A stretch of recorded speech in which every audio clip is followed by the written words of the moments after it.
football against Kansas City week 5. Is that right? Yep, October 10th.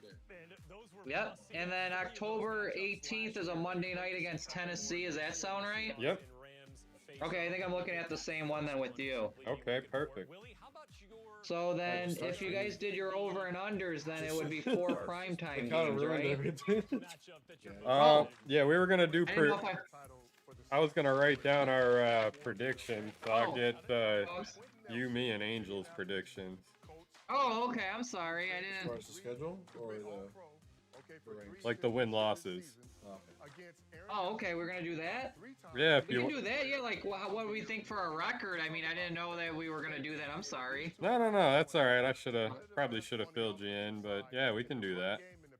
Okay, we can do whatever you want. We don't have to know. Like, people don't have to know all that. We already know how many games there were or whatnot. So. Right. Yeah, we'll kind of just we'll fill them in at the beginning that the Bills app released it Okay. like 15 minutes early, so we got a little head start if nobody else did. Okay. Oh Yeah, yeah. however you want to do it. Sean keeps texting me. He goes, we're gonna go down to Florida for the game. I'm like, I don't know about that. You know, he's like, well, I'm already looking at tickets I might get tonight. I go, how are you gonna get? He goes, all you need to pay is for your plane ticket, cause we'll stay at Chris's and we'll have him get the tickets. I'm like, I don't know about that. And he keeps going. He goes, well, what game do you want to go to when they're at home here? And I'm like, he's like, I'm looking to get tickets or whatever. So I guess Patrick and his girlfriend have seasons. Okay. So he's like, I wouldn't mind week 1, you know, against Pittsburgh in that. But I was like, well, we'll see what's going on, you know. I got already 2 trips in hand, so I don't know, you know. Yeah, exactly. Yeah, between you coming down and us going to South Carolina, I don't think I'm gonna be able to come up there this year. Yeah, I mean, between those 2 things, I mean, yeah, that's going to be a lot. That takes a lot, you know. It's not just one vacation if it was one thing, but it's 2 vacations, you know. Right, So, right. yeah. Is there a way you can put the schedule like up here on your split screen? Is there a way you can put the schedule up here on your split screen? Yeah, I am. I'm just. That way I don't have to look down at my phone. I can just look at the screen. Yeah. Would Dad go in his room to watch Masked Singer? No. Oh, okay. Yeah, Grandma and Grandpa leave tomorrow for in the morning to go to North Carolina for Aunt Joy's thing, and I think they're gonna be there for like till almost like the 20th or so because there's a kind of Aunt Clara's thing, so they're gonna be Okay. there for a little while. That's cool. They got more trips than we do. I mean, they got that. Between that, they're going to Vegas in July, and then after that, basically a couple weeks after the Vegas one, they come back. Then that's going to be the Myrtle Beach one. So they're going to be pretty busy themselves. Sure. That's good though. Yeah. You can't twist Grandpa's arm too much when you say Vegas. He's there as long as. Not pops. I was looking for a gradient. This will pop out more. Oh, that's all right. Xeljanz can lower your ability to fight infections. Before and during treatment, I don't care about Xeljanz. So the Martins gonna tune in? I can ask him. Yeah. Let me call him real fast. Okay, sure. Yeah, 8 o'clock. We're gonna go ahead and start it off. Already started. Oh, and yours? Yes. Well, speaking of which, Do you want, yeah, let me see if he's gonna join. Hold on. Okay. No. Can you Sean Martin. translate you in? No. Hello. Anyway, I'm gonna do my little spiel real quick, so I'm gonna mute real quick. Putz, you want to join me, Brian, and Angel and that on Discord? You can join in on the schedule release and talk about it. You want to do that?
Okay, sorry about that.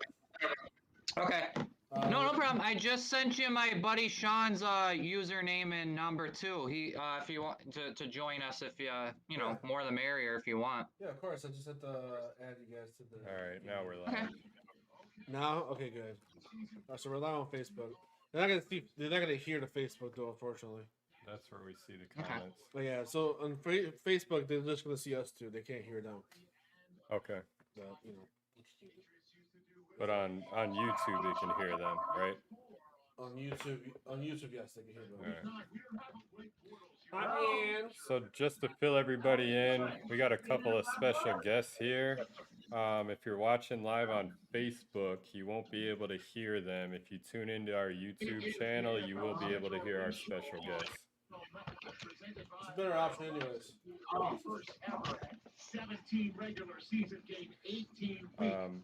YouTube at Nickel City Hot Takes, or just Nickel City Hot Takes. You'll be able to click on the link from there.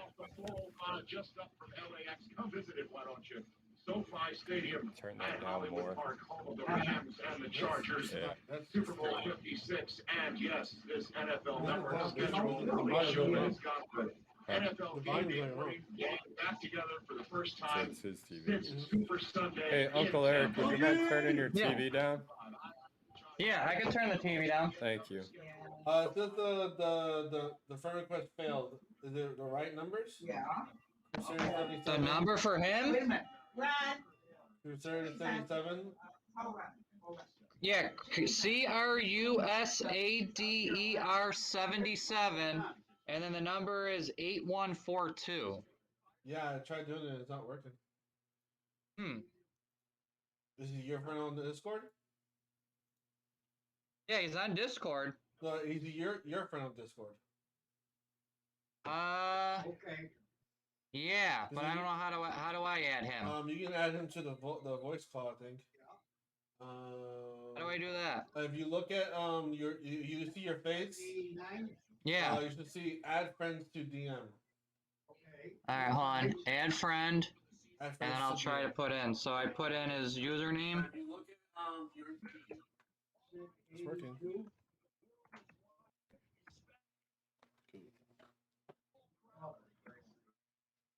Yeah, it's not working for me, unfortunately.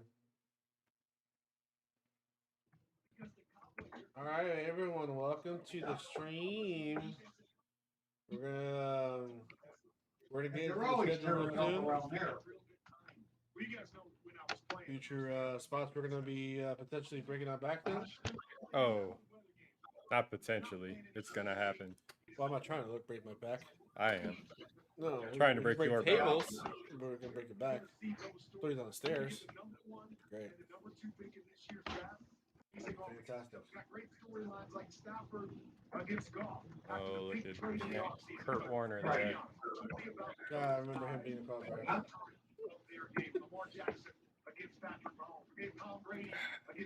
The most forgettable person. Assuming everything plays out, Aaron Rodgers against Patrick Mahomes. Just let me know when we're gonna start talking about it. Yeah, we're still trying to add him. There you go. I think he just did it. Sean? Right. Brian? Yeah, I can hear you. Okay, you can hear me? Yeah. Sean, can you hear me? He's muted right now. You're on mute right now. They sent out at the on the local news tonight. Yeah. Can you hear me? Are now pumping gas. All right. So hey, Sean. Everything cleared up. So we got Brian and Angel here going to take charge, and they'll have us just jump in or ask us questions or whatever. But thank you for joining. Very welcome. How's it going, Sean? All right, guys. I think we're good. Everyone can hear everyone? Yep.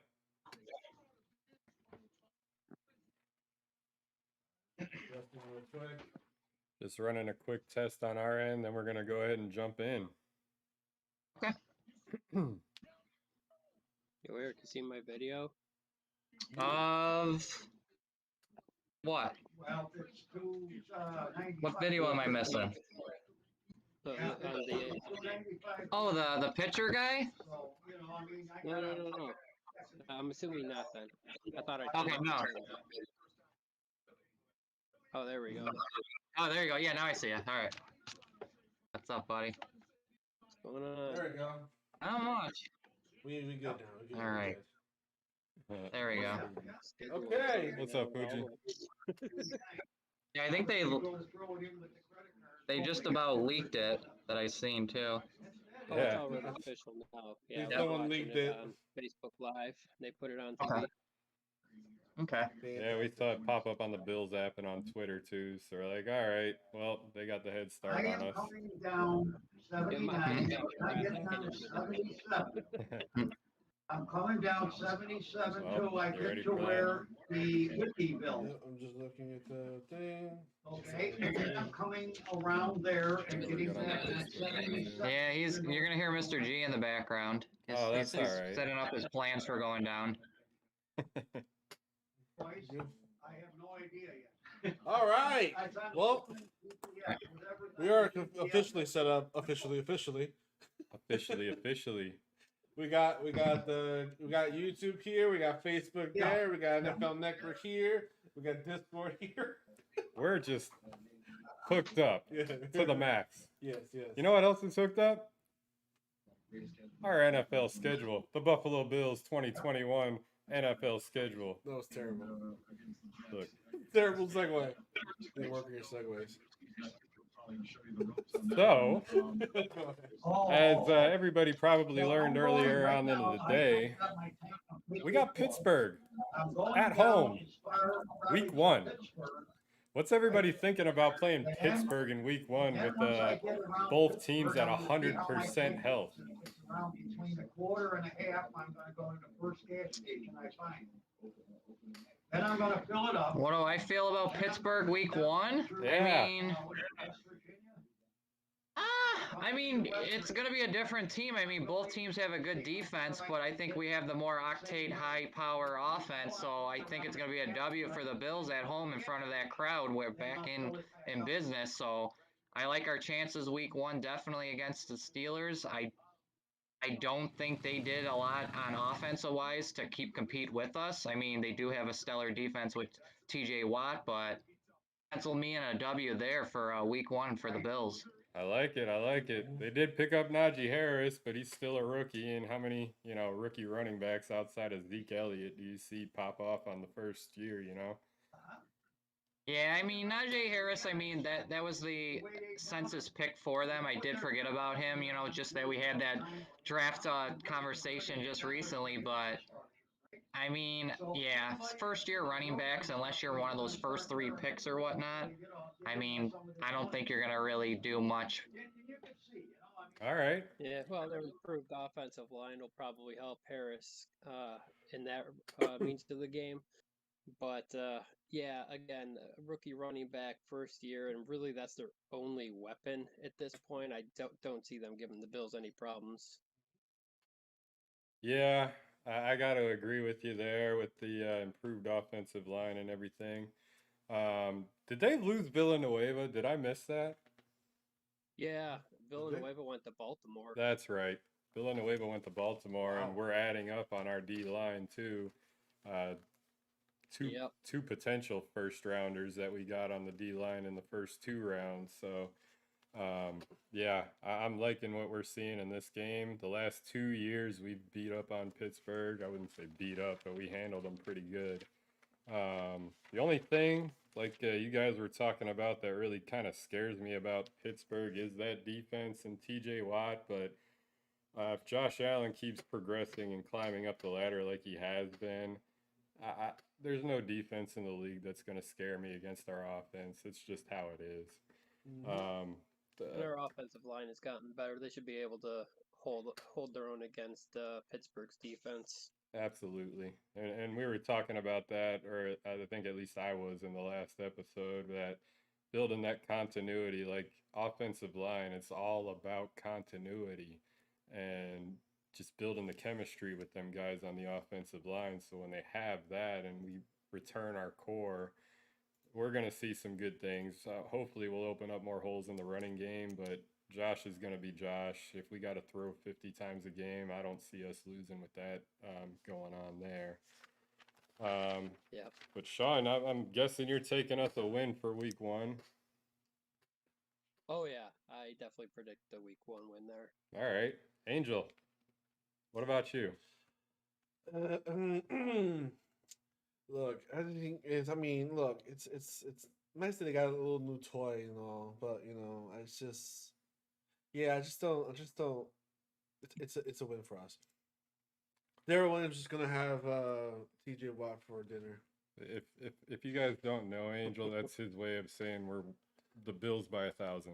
Bills by a million. A million. Yeah, I'm going win too. It's week 1. Both teams are at full health.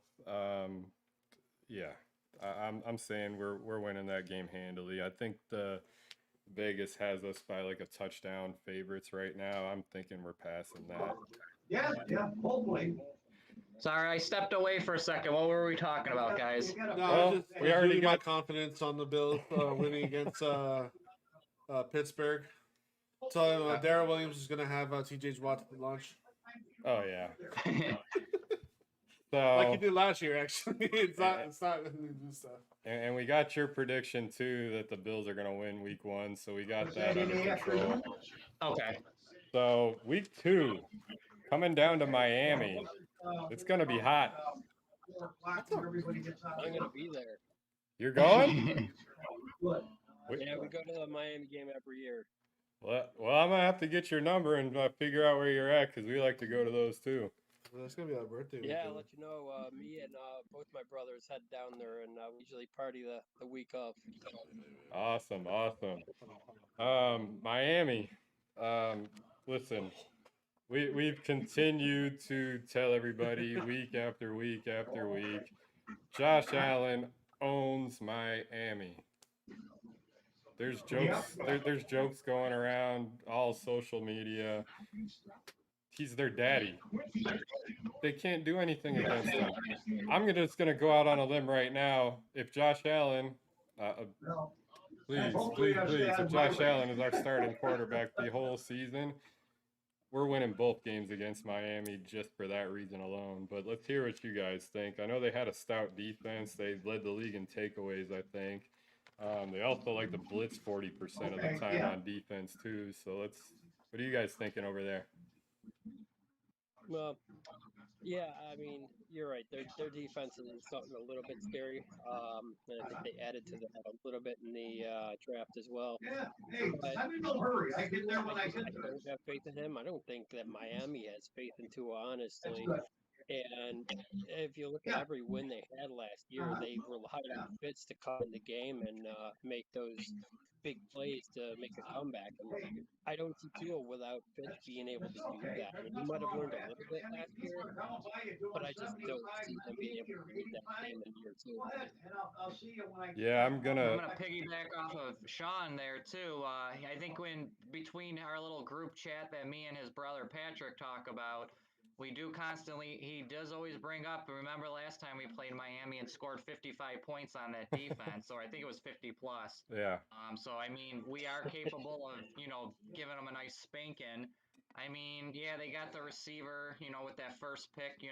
I think he was faster running out of the room from his family to get onto the stage, and I think that's as fast as he's going to be all year because we're going to Trey White's going to shut him down and make him look like a little sissy. I think another win. I think honestly, I mean, we usually split with Miami some years, but I think we're that elite. I mean, Miami's going to be relevant this year. They just have done so much with those draft picks where I can't see them being a Cleveland Browns team from years past where they couldn't get it right. I mean, but I feel confident in another win for the Bills here again. Yeah, and I Yeah, like. definitely another win. Okay, got a win for both of you guys, and yeah, I'm liking the point on the locking down on the defense too. Another player outside of Trey White that's on the come up. I mean, Taron Johnson had the highlights last year, and the pick sixes, and you look at the all 22s on this guy. all he does is read the quarterback's eyes. Oh, yeah. I'm liking him, lining up on the other side. He didn't do it as much as he probably could have because Norman was on the team last year, but I'm liking him as our number 2 cornerback right now. Yeah, so I'm guessing Angel. I know we all know how you feel about young Tua in Miami, so I'm just gonna put it down as a win for the Bills. Please feel free to jump in. Okay, I was going to go with the silent treatment because I don't think of them as a competition at all whatsoever. But yes, they got a little bit better. Yes, and I just love how everyone talks about their defense. And then literally the last thing I saw was over 50 points against that defense. So it's like, not to mention that was Matt Barkley putting up like 14 or 20. You know what? I mean, hey, look, it'll be a really good bye week. Let's see what Matt Barkley can do. Maybe see what Trubisky can do that week or something. I'm just saying. I'm kidding. I'm just. Tagovailoa, Matt Barkley. He's better. I said let's just throw out Trubisky, see how he's like. Get him scouting. Maybe get some trades going. Early in the season. Yeah, I mean, you see those college games that Alabama plays in where they go up 40 points at halftime, and you see their backups. Yeah, look, we have a stout backup quarterback right now. We have to see if this kid can do it. Yeah, we trade him for a good, first rounder, second rounder, and we thank Miami. Hey, look, thank you for letting us showcase our quarterback in your stadium. On second thought, stop all that. I want the MVP for Josh this year. I want it. I know. I want it. But he was ready to drop like 40 bomb by the time Barkley gets, or not Barkley. I keep on saying Barkley. Is he in the team anymore? No, he's not. Oh, damn it. Okay. All right. Retired. Yeah. But yeah, so yeah, that's where I'm at. All right, so that's a clean sweep at 2-0 for the first 2 weeks. Pittsburgh's going down, Miami's going down. How about Fitz Magic and the Washington football team? Okay, now it's time to get serious. What's that? Time to get a little serious. I'm not saying Washington's a pushover. They're not a pushover team. That's because of Chase Young and that crazy defense. God, that team is scary. That defense is scary. The offense, not so much. But, it's like, okay. Terry McLaurin was a force last year. You know who wasn't? Oh, here we go. Fitzpatrick. I'm sorry. Look, I love Fitzpatrick. I love the dude. But it's like every time he sees Bills, it's like Sam Darnold when he sees Ghost. It's just the same thing every time. It just finds a way to choke it all. So, But I don't think it's so much that he's seeing ghosts. I think he just likes Buffalo too much and doesn't want to beat them. Yeah, exactly. I think that's it too. That's fair. I like that. So, yeah. So that's how I feel about it. Ron Rivera teams are usually very tough to play. They are. The Bills typically play very poorly against Rivera's teams. Mm-hmm. So I mean that could really be an issue. And Fitz is actually an improvement in their quarterback room. I think right now. Yeah. I think they'll be better than they were last year for sure. Their defense is going to be really scary, but again, I don't see us having many troubles. Yeah, that with our wide receiving core, playing against that defense and how Josh can be mobile and all that. We haven't really touched much on Emmanuel Sanders. We were excited about him, but he's. John Brown's got the speed. Emmanuel Sanders is just an elite route runner. He can find those open areas, and that's what Cole Beasley's been doing for Josh Allen all of last year. I mean, you got 2 guys that can do that with McKenzie, with our new wide receiver rookie, if he makes the team, Stevenson.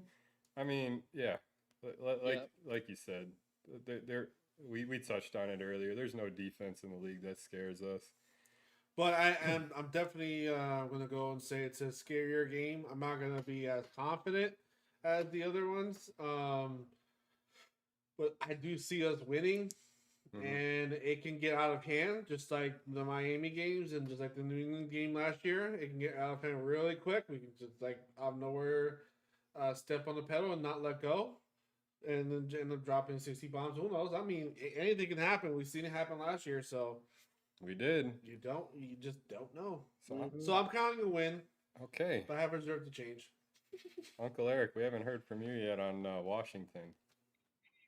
With Washington coming back from Miami, I think it's going to be a little lay an egg. We're not going to lose, don't get me wrong, but I think it's going to be I'm going to go with Angel here. I think it's going to be a closer game. It might be like a 17-16 game. I don't think it's going to be a blowout of I think it's going to be a big game by Cole Beasley, actually, that game. I think he's going to be the key factor in that game against Washington. We're going to win. I don't think Washington has the firepower yet to compete. I mean, they're going to win games that are going to they're going to dog one out, but it's not going to be any kind of a blowout. Fitz will get his points and his yardage in that, but again, it's a Bills win. I feel confident on another 3-0 start. I don't see us losing to Washington, but I don't see it being a blowout either. Okay. And Sean, I'm thinking you said we got to win there too. Yeah, we'll definitely win that game. I mean, you're right. I do think it's going to be a little bit closer than the first 2 weeks, mainly just because of that defense that they have. But honestly, it's hard to look at our schedule with the exception of KC and Tampa and find a team that's going to be able to hold this offense to anything less than 30 points a game. I mean, we just look that scary this year. That's a great point. Great point. And I'm just going to go off of what you said right there and call that a win. All of us clean sweep 3-0 through 3 weeks. Week 4, we are at home against Houston. I got my notepad here just so everybody knows. Took a few notes on some of the teams that we're playing against. There's about 3 or 4 teams on this list that I just put LOL next to. Houston is one of them. I got nothing else to say. That's a win. So mind you, I want to point out something here. This is pretty awesome. Home games. Hello, we got 3 in the 3 home games out of the first before November. Mm-hmm. That's awesome. Yeah.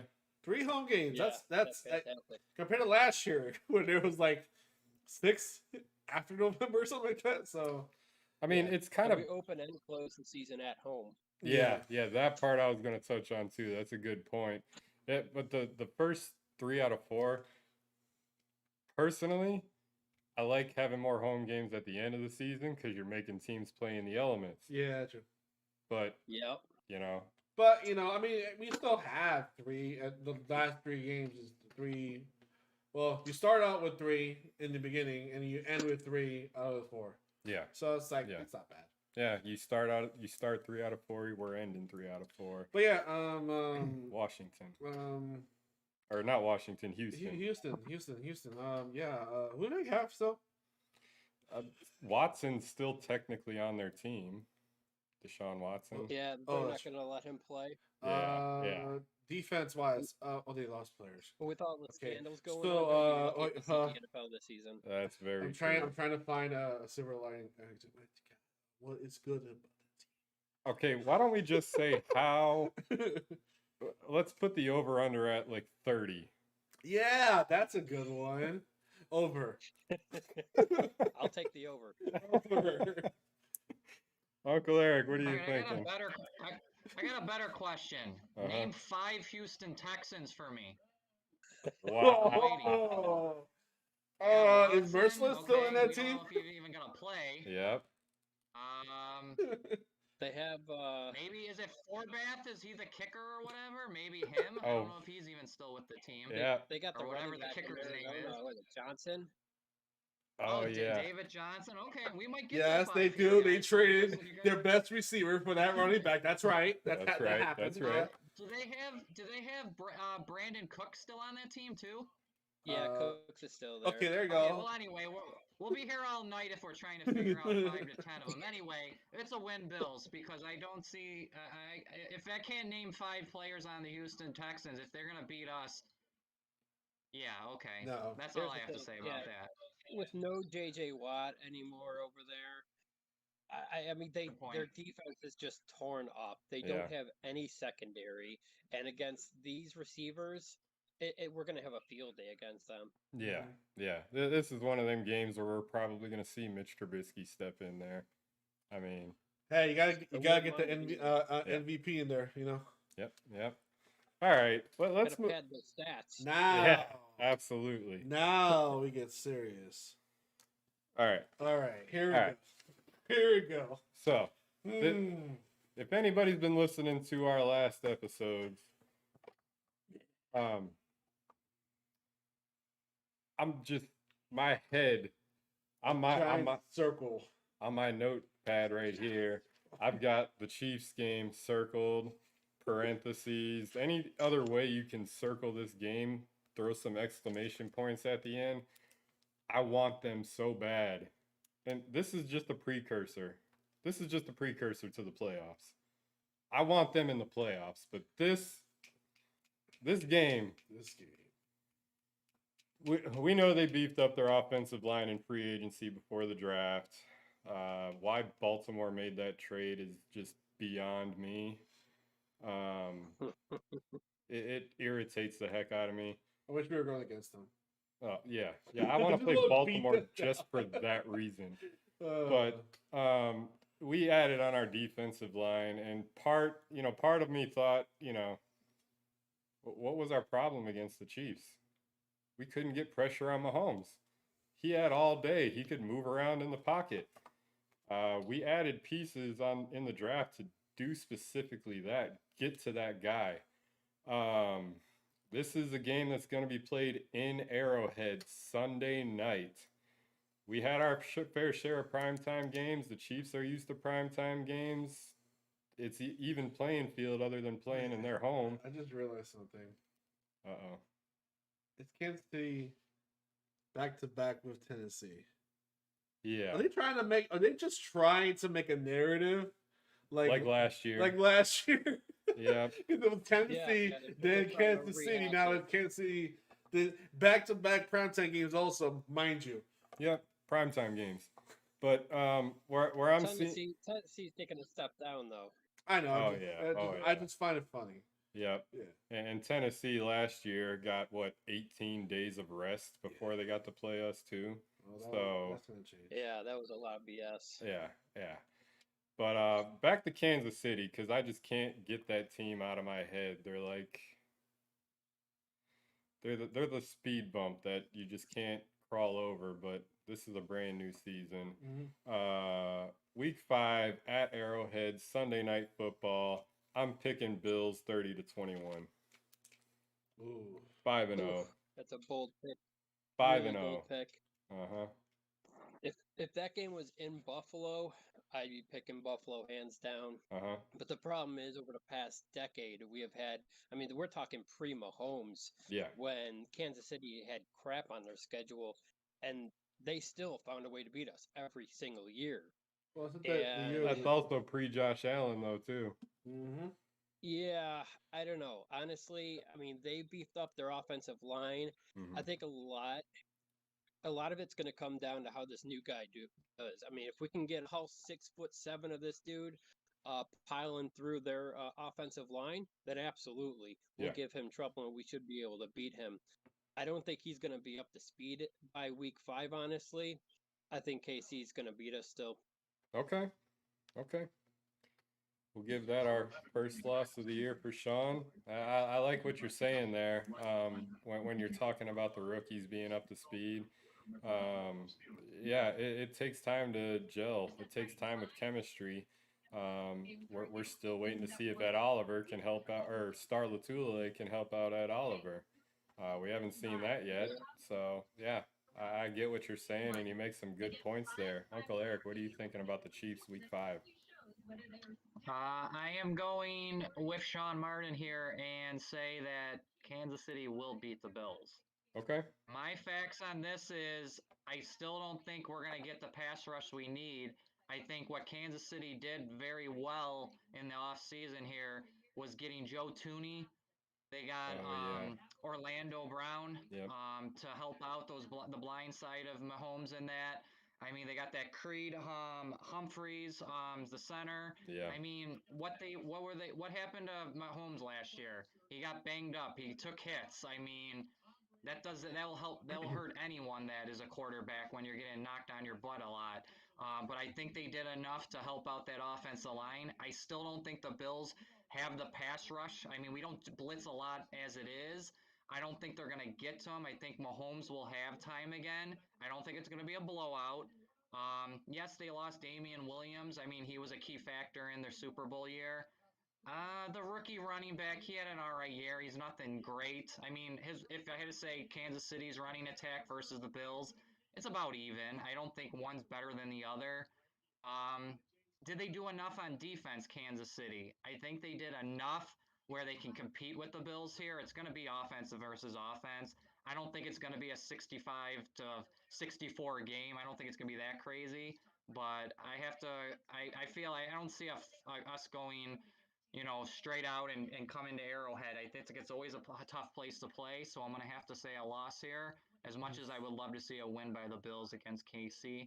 Yeah. Pencil me in for a loss here, unfortunately. I am. This is like this that.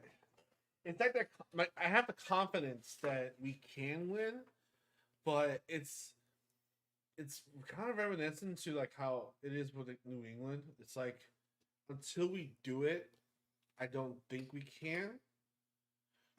But I think I think this might be it. This might be.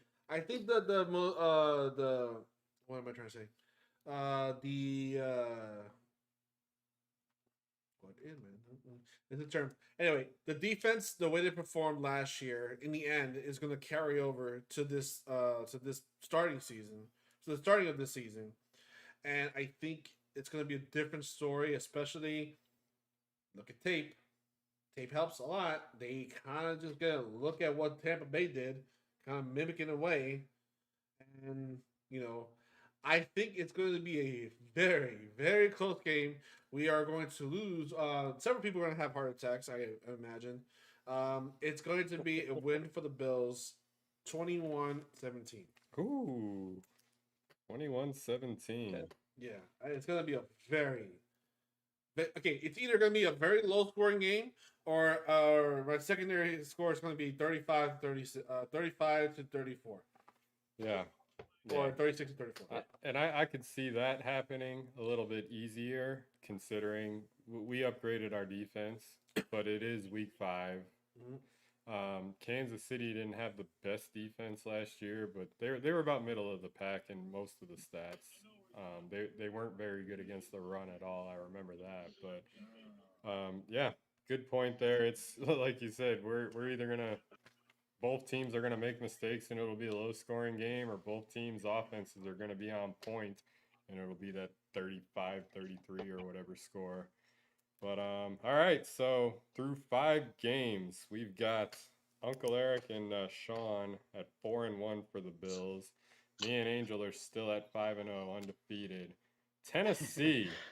This game I have circled and scratched off with Angry Crusco RIP written on there. The Charlie Brown pissing on it. I mean, there's a whole. I've been wanting this game because it's kind of like a wounded gazelle and a tiger. Just looking at the wounded gazelle, it's like, oh, you don't have AJ Brown anymore, do you? Huh? They still do have AJ Brown. I mean, not what I'm talking about. Jonnu Smith. Yes, Jonnu Smith. He kicked our ass last year, and it helped. So, yeah, I see a wounded gazelle about to get that serious ass, and honestly, it's going to be. I think they're playing Thursday that week. No, this is a Monday night game. Oh, that's right. So it can't be a Thursday night game. Yeah. So yeah. So I mean, we it's an even week. We both got our exact same number of practices in the same amount of time. We'll be fine. Knock on wood. Yeah. COVID's still a thing. Yeah. But I think it's gonna be a win. I think it's gonna be a hell of a revenge game. It's gonna be a hell of a. Both of these games are gonna be revenge games. Yeah. One is gonna be a lot more serious than the other. This is more of a. This is what you put us through last year. This is what you're gonna get, type of thing. Yeah.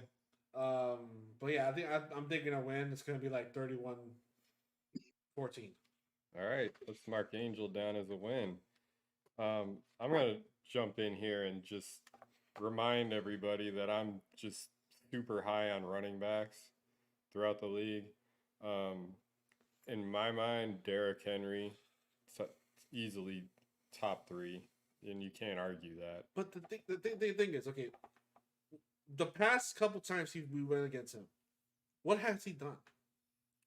He might not have gotten the yards, but I'm pretty sure he's gotten the touchdowns. No. Look at the last 2 Yeah, games. I'll pull it up, but I can almost guarantee you he has not done that great with going against us. All because he got a stiff arm on a guy that's half his weight. But let me remind you. Let me remind you of what running backs of that caliber can do. Yes, we paid attention to Derrick Henry. He didn't get the stats that he could have possibly gotten in other games. When you pay attention, when you stack the box, when you put 7 guys up there and you try to stop one guy, that opens up your Jonnu Smiths. That opens up your A.J. Browns. That opens up your no-name wide receivers that can torch you. That I am crediting all to Derrick Henry. That, like I said, maybe it's because they had 18 days to prepare for us, and we only, 5 or 6 days to prepare for them. We're looking at the stats here right now. Last year, he had 57 yards and 2 touchdowns against us. They ran the score up. There's no doubt about it. I remember shutting it off in the 3rd quarter, being pissed off. But I'm calling this a win for the Bills. Like Angel said, this is a revenge game. As long as we can, prepare the same way that they did last time, I'm calling this a win for the Bills. Uncle Eric and Sean, what do you got on Tennessee? Eric, you want to? Okay, I got this. Yeah, go ahead. You can go. Yeah, no, I definitely think it's a revenge game, for sure. We definitely owe it to them to pound them into the dirt, like we got handed to us last year. Yeah, losing their tight ends was a big loss. I think it was probably a bigger loss than everyone thinks. Mm-hmm.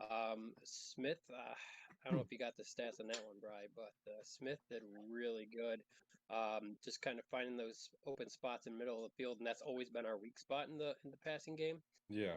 And I think with him out of the mix now, you're definitely going to see a lot of that focus trying to see him tossing that ball downfield where we're strong. And they're not going to be able to beat us as easily as they were.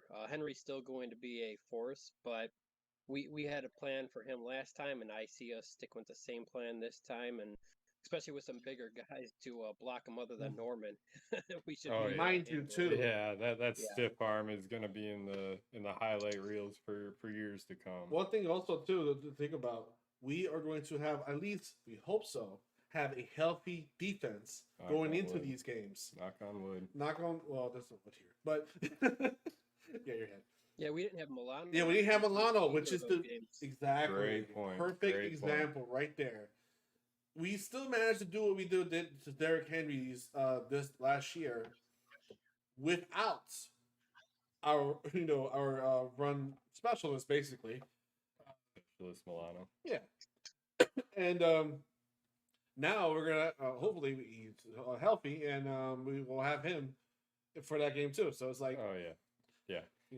Just to touch on what Sean was saying, similar stats to what Derrick Henry had. He had 47 receptions, which is big, 40 receiving yards and 2 touchdowns. So, like we keep touching on throughout the episodes, tight ends they do bad things to us. We need Matt Milano healthy for all these games. Mm-hmm. Uncle Eric, what do you got on Tennessee?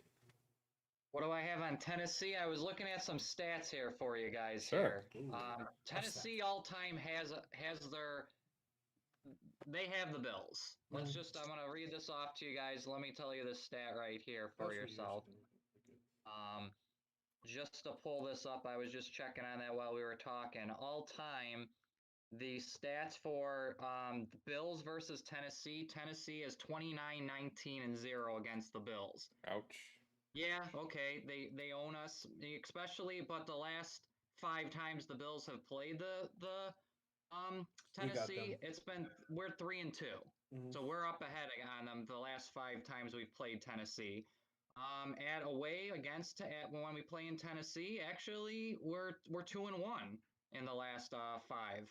At home, we're actually 1-1. So I mean, I do like Sean's point about the tight end. I think Jonnu Smith is a great, tight end for Tennessee, and he was a good blanket for Tannehill. But I don't think there's as many weapons as it is saying, but they do have Derrick Henry. If the game is close, I don't think it's going to be a blowout again like it was this past year. In close games, though, the Bills have had Tennessee. Yeah. Now, I do have a lot of nice things to say about the Bills here, but I just hate Tennessee that much that I think we're going to start 3-2. I hate to be the Okay. homer here and say I'm penciling another loss. Okay. I just don't like Buffalo playing in Tennessee recently.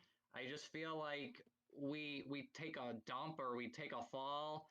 So I'm going to have to go, even though I look at their roster, I'm like, who are these tight ends? I've never heard of any of the tight ends. Yep. If A.J. Brown gets injured, they got a bunch of countrymen at receiver. I mean, yeah, they drafted a rookie receiver. I don't know him either as well. Yeah. They got a stellar defense, and their coach is defensive oriented. I mean, can they stop the Bills?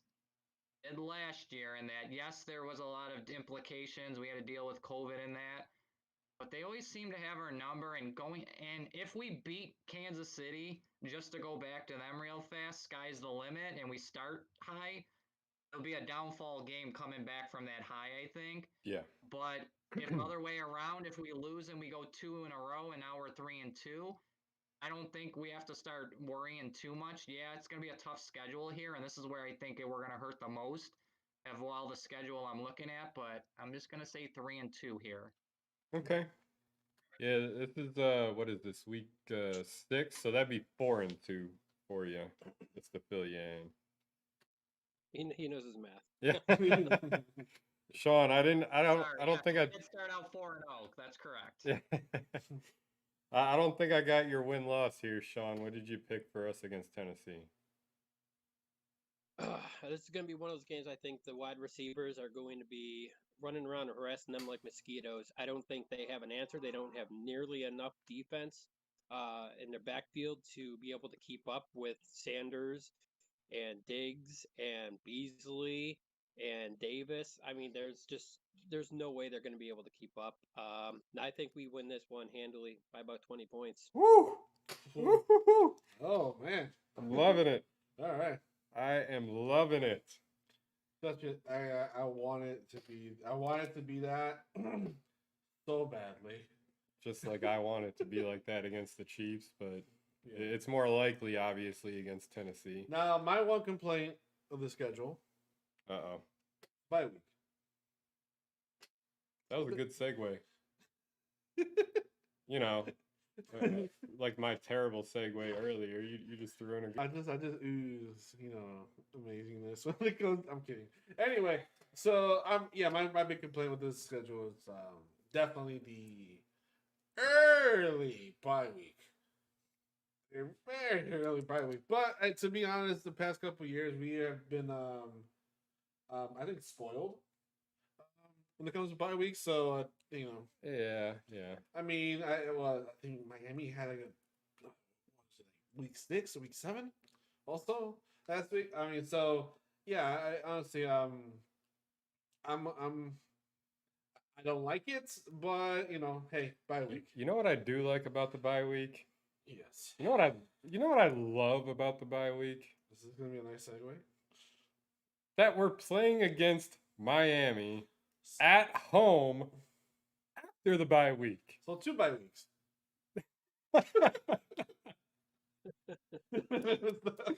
Yes. So I'm just gonna go ahead and chalk this up as a win, and all I've got to say about it is Miami Dolphins fans, Josh Allen's your daddy. Angel. Yeah, it's they're coming to us in our house, Mm-hmm. and it's a rivalry game, and it's going to be coming back possibly from being pissed off losing two in a row. You want to see fans at like I wouldn't want to be a Dolphins fan. Not that we're okay. Not that we are a harassing team. We don't harass other teams. From what I see, we're a very welcoming group of fans. You know, you come over to our stadium. We're very wholesome. But I wouldn't want to be in the stadium at that time. As the beatdown happens. They're It's they're gonna just get going to be very leaving bad. early. I mean, Well- if you're real Dolphins fans, you're going to be leaving early. Yeah, it's gonna be really bad. It's gonna be really bad, I think. Especially like I said, if we do lose those games. Now I think it's a lose-lose situation for them either way. So if you win those games, we're gonna be an all-time high. It's gonna be like, you know, you coming back home from beating the Kansas City and the Titans. Then do your bye week. We're like so much pent up. And then you release us against the Dolphins after a bye week. There's no scenario in our schedule, in our previous schedule to this game, that's going to save Miami. The amount of casualties when it comes to tables is going to be immense. It's like I can't imagine it being like it's going to be a giant cemetery of just tables and Dolphins fans being through it. Well, Sean, think of it this way. I mean, last time Miami came here was that last game last year where Yep. we trounced them. Yep. And they needed that. All they needed to do was win to get in the playoffs. We didn't even need that game. They're gonna Our ha- backups played half the game. And Tua had to play the whole game without Fitz, remember. Yep. And Tua's going to have to come to Buffalo. I mean, dealing with a full capacity crowd Oh my like god. he's never seen before. And he's going to have to try to undo that kind of loss. Not going to happen. Yep. Yep. They're gonna have cold sweats. Yeah. Oh, yeah. I'm with you 100% on there. So I'll just mark that down as a win for you, then, Sean. Uncle Eric, what do you got? If you haven't noticed, I'm biting my lip over here because I probably am going to get kicked off of this podcast after saying it. We're going to split with Miami this year, and we're going to... What was that? I couldn't hear it. What was it saying? Angel muted you, so... Yes. I'm sorry to say it. With Miami is one of those teams that we usually split. Yeah, I wanted to pick Miami week 2 in Miami, Yeah. but I think the Bills are going to win there. They're going to split with us at home. I hate to say it. I'm going to leave it at that so you guys can block me from here going out. But that's all I have to say about that. Sorry. Nah, it's okay. No worries. I mean... Look. The good thing is that when they win, you'd be like, okay, well, you know, we kind of expected this to happen. I'm not surprised, you know. So Yeah. But if they destroy us, I'll even be happy because I'm not gonna be like, yay, I was right that I told us we would split. I hope I hope it's like a 55-10 game or something, and we annihilate them, and Tua's out for the year or something like that. I hope that happens. I just have this ugly feeling that we're gonna split, and this is where we're gonna split them here. You know, coming off of the bye and everything. well, Yeah. to your defense, honestly, we have done that. We have, you know, they always seem to be the problem. Besides, obviously, New England, Yeah. they always seem to be the problem team For at least us. one game. It's kind of like how Miami is to New England. They always are the problem team. They always kind of sneak in and win somehow. But I think that time has changed. Oh, yeah. You notice that Sean hasn't said a word because he's not talking to me anymore, huh? I don't know you anymore. Who are you? The only thing I got left to say about the Dolphins, to kind of echo what Angel and Sean have said anyways, Josh Allen is your daddy, Dolphins fans. Get used to it. It's going to be around for a long time. But after playing at home in Miami, we got to travel down to Jacksonville. That's To a game go- I would like to go to, honestly. I'm jumping it. No, I want to go first here. Yeah. W. That's all I have to say. Wow. All right. Uncle Eric's got the Bills got their 5th win of the year. Finally. Yeah. I used to be a Jaguars fan when they first came into the league, and ever since Ramsey and all that, I can't stand them anymore. I don't like Urban Meyer. Yeah, they got some pieces, early draft picks. They're not, no. Jacksonville, they still have a little ways to go to even be a cough of the Bills. So it's going to be a big win for us here, and we're going to be on a mission going forward after losing 3 straight. So, yeah, I can't see any scenario where Jacksonville beats us. Yeah, that's a Yeah. plus side Trevor for Lawrence will have a Jacksonville. broken leg by that time anyway, because they can't keep him up straight. He'll be horizontal. Yeah, that's true too. And when you mentioned you like Jacksonville when they first came out, I was growing up there at the time, so you were liking Jacksonville and Sean was liking Carolina. I think they both came out at the same time, so it was kind of cool watching you guys do that. But yeah, Uncle Eric's got us beating up on Jacksonville, taking out Trevor Lawrence, or maybe he's gonna be injured by that time. We'll see. This is one of those games. I don't know why I kept thinking back. Maybe it's because I was never high on a running back for us to draft, but the more closer the draft got, the more I wanted Travis Etienne. Not saying I'm not happy about who we drafted, I because got I put me in a am. bad mood now. Not saying I'm not happy about who we drafted, because I'm thrilled. You know me, I love defense. Everybody who knows me knows I love watching good defense. But there's just something of, you know how you mentioned that the post that or whatever Urban Meyer said where he's only going to use Travis Etienne on 3rd downs, because I mean Robinson had a great year last year. There's no denying that, but there's no way I see us losing this game. But you know how you got these rookie quarterbacks that can just be unpredictable and polarizing in a way that you don't know how to game plan for him. Yeah, we're going to get 8 weeks to game plan, but he's like I'm not saying he's like Josh Allen, but he's got an arm on him and he can run the football, Trevor Lawrence. I think this game is going to be a little bit closer than what most people are thinking, but I'm still calling it a Bills win, 8-0. Sean, what do you got on Jacksonville? Well, being a big Clemson guy myself, yeah, Lawrence, he's definitely going to be a problem. And it wasn't as hair-raising of a thought until they also decided to pick up ETN. Yeah. And then it got really downright scary.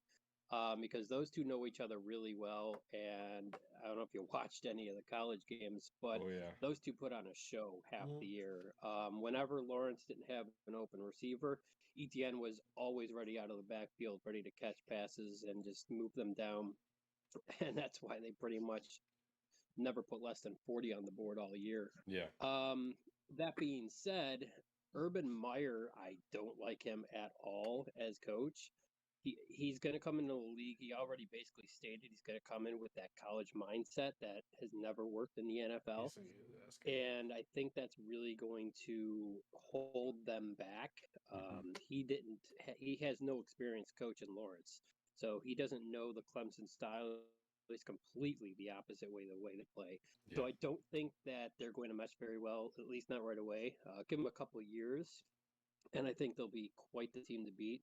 But I think the Bills should be able to still, I mean, just with their experience over the last couple of years, I don't see any way that Jacksonville can beat Buffalo. Excellent. I like it. I like it a lot. Angel, what do you got on Jacksonville? I'm excited to watch Trevor, to be honest. It's going to be fun to watch. Personally, I am going to hate the fact that that running back is in a team that he doesn't need to be in. Travis Etienne. Yeah. Honestly, it's again, I think it's beyond the whole being salty about not being able to get him. It's how they're going to use him. It's like it's kind of a waste. Yeah. It's a waste of talent, a waste of a potential star, and I don't know. It's just I don't like Urban Meyer's here. Nobody here likes Urban Meyer. Nobody likes Urban Nobody. Nobody does. So, And it's mainly because of the fact that he straight up just admitted, I'm going to use our second first round pick on our on third downs, and that just anyway. So I'm saying it's going to be a little bit closer. I take them more seriously than I take Miami. To be honest, you know why? Do you know why, Brian? Do you know why I take them more seriously? Because Josh Allen is not Jacksonville's dad. That and well, actually, he kind of is now, but you know, because last 2 games he won. But anyway, because quarterback. Well, The quarterback. It's I think Trevor's going to be a better quarterback with them than Tua, and that's why I think I look at Jacksonville's team. I'm going to take them a little bit more seriously, although not too seriously because they're still rebuilding a team there. So I don't think it's going to be that close of a game, but it could be possibly. Also, Jacksonville, you're welcome when we sell out your stadium. So there you go. That is a great point. That is such a great point. You get to take the turf down, guys. Jacksonville's like one of those teams, guys, where you look at baseball and you see the Miami Marlins or the Tampa Bay Rays, and you look at their field when other teams are playing, and there's more fans in the stand for the away team. Mm-hmm. It's not like that in Jacksonville, but it's close enough. The away team is just as loud as the home team. If the Mafia is there, it's probably louder. Mm-hmm. Yeah, that's a great. Is going to travel well this year too. Oh yeah. Oh, there's 3 Florida games. Oh God. Yep. Just anything that's going to entice them to go to be traveling. It's definitely going to be this year. This year it's definitely I mean, honestly, not gonna lie, the away games this year are pretty good. As good locations. Yeah. Think about it. You got Kansas City with their barbecue, Tennessee with their food there too. The great places. You got New Orleans over there. Orleans. You got Tampa Bay. You got Jacksonville. You got New York or New Jersey, but you don't count that. But you got 3 trips to Florida. You got 1 trip to New Orleans. You got 1 Kansas City, 1 Tennessee. Those are pretty damn good, away games. Honestly, yeah. The fact 2 of them are very difficult games, but nonetheless good travel games. So yeah. I think Bills Mafia is going to be really, really, really out there this year. Yeah. Sean makes a great point. The Mafia is going to travel well this year. Mm-hmm. Let's move on to the Jets.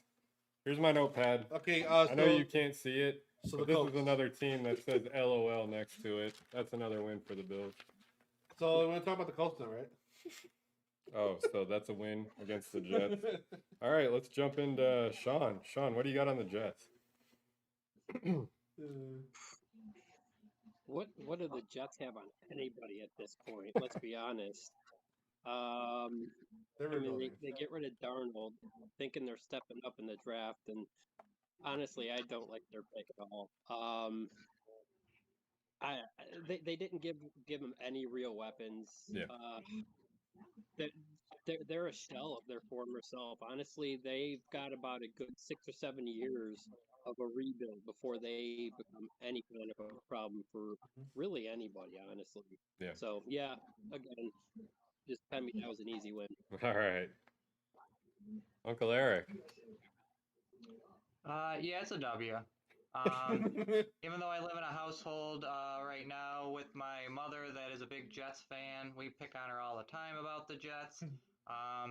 Yeah, they got a nice little. There's a build there. There's definitely a build. They're about 2 or 3 years, I think, away. Not as far as about 6 or 7. Got a nice little offensive line that's happening for them right now. They got a couple good pieces there to block for the quarterback. Don't have any weapons at running back or receiver that I think are really gonna light the world on fire. They're in rebuild. They're gonna need a couple more high draft picks to even be a contender. Not even close. Not even close. Yeah. So that's wins for all of us here. This is one of the next week, the very next game. This is a team that scares the living daylights out of me. The Indianapolis Colts. Yep. The reason being, it's before that playoff game. Angel, how many years has it been since we won a playoff game? 20, 22, 23, 24, 25. Too long. Too long. Too damn long. And it took the very last play, a batted ball that should have happened against Arizona but didn't. A batted ball, which, let's be honest, it wasn't going in the end zone anyways. But still, miracles happen. We saw it in Arizona. The fact that it made it that far is proof that the Colts have a defense. Mm-hmm. The Colts can stop a Josh Allen powered offense. That scares the shit out of me. Mm-hmm. And what did they do in the draft this year? They just upgraded the hell out of their defense. You think Frank Reich is going to go offense? No. He upgraded his defense some more. Now, Phillip Rivers, old Carson Wentz. I mean, Carson Wentz in his heyday. They got better at quarterback. I don't know if they got better at quarterback. From a talent, from a ceiling talent level, maybe. But Phillip Rivers has the career stats. He doesn't have the playoff wins and Super Bowls to, I mean, neither does Carson Wentz. But from a ceiling level on talent, if Carson Wentz is on his game, he can scare me. But just based on the defense, don't shoot me if there's any fans out there hating the Colts, but I'm calling this my first loss of the year. Whoa. Angel. All right. Well, I am in the same boat in almost every category you just mentioned. Team scares me. I still think we got better, though. We still got better. And I think we're gonna learn a lot from what we did last year. A lot of the mistakes we did last year, we're gonna fix those. And the one other thing is, Indy has a really tough time winning against us at home. Think about the last 3 times they went against us. It was the playoff game, they lost. The game before that was the snow game. Yeah. Remember that one? And then before that was a couple years back for them. But they haven't been really playing. They don't really perform well against in home games. Now is that a factor? It could be. I think. I mean, this game is going to be like, when it comes to fans, it's going to be like, what? It was at 20% before, so we're going to be at 100% capacity this time around. Yeah. Most likely for that game, especially. It's a good point. So I think it's gonna be a little bit rougher for Indy. It's gonna be a freaking close game, though. Holy crap, it's gonna be close. I'm going to do a slight on the Colts winning. Okay. Slightly. So slightly. Basically, Josh Allen has to be the better version of last year's Josh Allen for him to win that game. I like that. Same thing goes for Kansas City and Tennessee. You know, those other games. He has to be a better version of last year, which is saying a lot because he was a pretty damn good version of the previous year. Yeah. So, yeah. He has to be a better version in order for us to win this game. You know. Yeah. Sean and Uncle Eric, I'm interested to hear what you say about the Colts. I love the Colts. Yeah. Mm-hmm. No, they're a really good team, honestly. I kind of saw them coming last year as being underdogs, and you're right. This year they're going to be better. Defense is just scary as hell right now. Yeah, picking this one's tough. I mean, it could go either way, honestly. I will stick with a Bills win, though, mainly because, like you said, you kind of pointed to it earlier. They have trouble beating Buffalo here in Buffalo. It's a little bit later in the year, so the weather could be a dome problem team for versus, them. yeah, that's true. They are a dome team. Remember that. Mm-hmm. and we have a full capacity crowd. Yeah. I think their defense is just as good as it was last year, even though they got better players. I think we'll be able to handle them like we did, but it's going to be damn close, like a field goal type close game. Wow. Nail biter. I can see that. Nail biter. Sean's got us with a win and a nail biter. Uncle Eric, talk to me about the Colts. Talk to you about the Colts. All right. Carson Wentz. Yeah. I think he's going to have a bounce back year. I think that offensive line is going to keep him upward instead of horizontal, where he was struggling in Philadelphia. He's got weapons at receiver, where in Philadelphia they couldn't keep their receivers healthy. The defense is elite. It is an elite defense. I think it's one of the top ones this year, if not the top, actually. Do I think they're going to beat Buffalo, though? No. I think Buffalo is going to win this game. Awesome. And I think it's going to be by a touchdown. I don't think it's just going to be by a field goal or 1 or 2 points. I think the Bills learned that, you can win the close games. I think we do have their number when they come to Buffalo. And I believe that the Bills will pull this one out on an interception at late to win the game. To seal the victory for the Bills. I would love that. And that's where I think they're gonna do almost like a repeat of last year, not where what we did to pick off the pass and seal it. I don't think it's just gonna be a bat down to end the game. I think it's gonna be a pick six, and we're gonna win this game. I feel this one, a little more comfortable and confident going against the Colts, even though they're an elite team, than I did with those couple picks previously. But I got a Bills win here. Yeah, and it makes me a little bit more excited saying that, knowing that you mentioned that Carson Wentz, you're predicting he's going to have a bounce back year.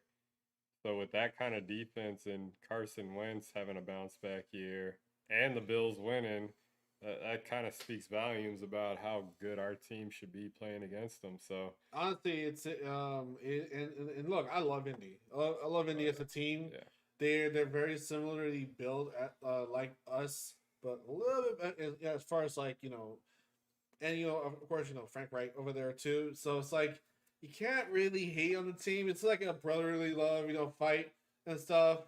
It's gonna be a fun game. I'm sure it's gonna be nice and wholesome there when they visit us. But like I said, I don't see them winning, but like I said, it's gonna be close. The only advantage I think that might tip me over to move over to Indy side is gonna be that home field advantage. Yeah. That's it though. That's there's a matchup that's everything that we have in our offense. They have a matchup right there waiting. Yeah, it's and then depth to add on to it. Exactly. So it's gonna be a very tough game. It's gonna be a very fun game, I think. Yeah. One of the games and to be honest, I wouldn't be mad if we lose to them. And honestly, there's been losses last year that I get what you're saying. It's just one of those teams. Maybe it's because Frank Reich is the coach, but you got out. We lose because we got outplayed. Simply put, I think it's just going to be a pretty even game, and it's going to be a chess match to the very end, and then that's it. It's gonna whoever wins. It's going to be kind of like you did better than me. That's it. The respect game, Anybody could have won. You just played better tonight. Exactly. Yeah. And we probably see them in the playoffs and probably beat them then. So anyways. Absolutely. Let's jump into our next game. It's a short week. Traveling to the Big Easy. No. Thursday night. We're back on Thursday night, guys. Thursday night in the Big Easy against the Saints. Thanksgiving. That's right. Oh, that is our Thanksgiving game. Thanks for bringing that up. I couldn't see that on the little screen there. We are the headliner. Or no, headliner? It's the primetime game. We are the primetime game. We're the last thing people see on Thanksgiving Day. While they're eating their dinner. Yes. Just like against Dallas. Yes. But yeah, we were the last thing Dallas wanted to see on Thanksgiving. That's right. I love Thanksgiving. Oh man. Yeah. The the Thanksgiving part is super exciting. so good. Primetime games, period, are super exciting. There's still some unknowns about the Saints. Yeah, a lot of unknowns. They're going to be bringing back a top tier defense. That's known. Is Jameis Winston going to be quarterback? Is Taysom Hill going to be quarterback? I think if we're basing Jameis Winston's track record in Tampa, he's going to throw for a hell of a lot of yards, but then he's going to throw a hell of a lot of interceptions too. Here's the thing. We're not going to just simply take those picks. We're going to take it to the house. If it's Taron Johnson, you know we're taking it to the house. Exactly. But I've been playing this game over and over and over. I know it's an away game, but Josh Allen in primetime is just it's something special. We're voiding the Tennessee game last year. That doesn't count. Just get that out of your head. Josh Allen in primetime is special. I've been thinking about this game with Jameis Winston at quarterback and with Taysom Hill at quarterback. And thinking about their defense too. I see us overcoming a lot of hurdles here. I know a lot of experts were picking the Saints to beat us on Thanksgiving. But yeah, meaning last year against Dallas. I don't see that happening this year, but I'm gonna stick with my gut here and say we're beating the Saints no matter who the quarterback is. Sean, let's hear what you got on the Saints. A lot of moving pieces in New Orleans this year. It's going to be interesting to see because it's the first year, post Drew Brees. Yeah. And I think they're going to be running a interesting system, probably going both Taysom Hill and what's his name? Jameis Winston. And yeah, Winston. And I think it actually kind of works out because they're getting rid of the negative aspects of Winston's game. If you let him play a whole game, you're right. He's going to throw a shit ton of yards, but he's also going to throw a lot of interceptions and give away the games.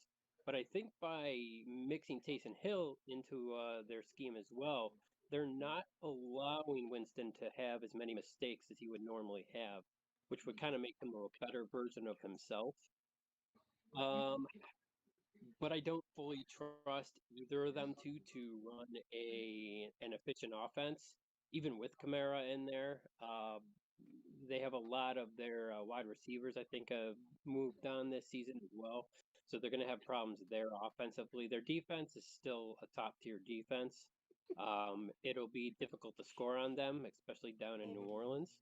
Yeah. But again, the amount of receivers we have going into that game, I actually think that's a game where you may see our run game actually start to really prove more menacing than many people think. By that time of the season, our offensive line hopefully really gets things going.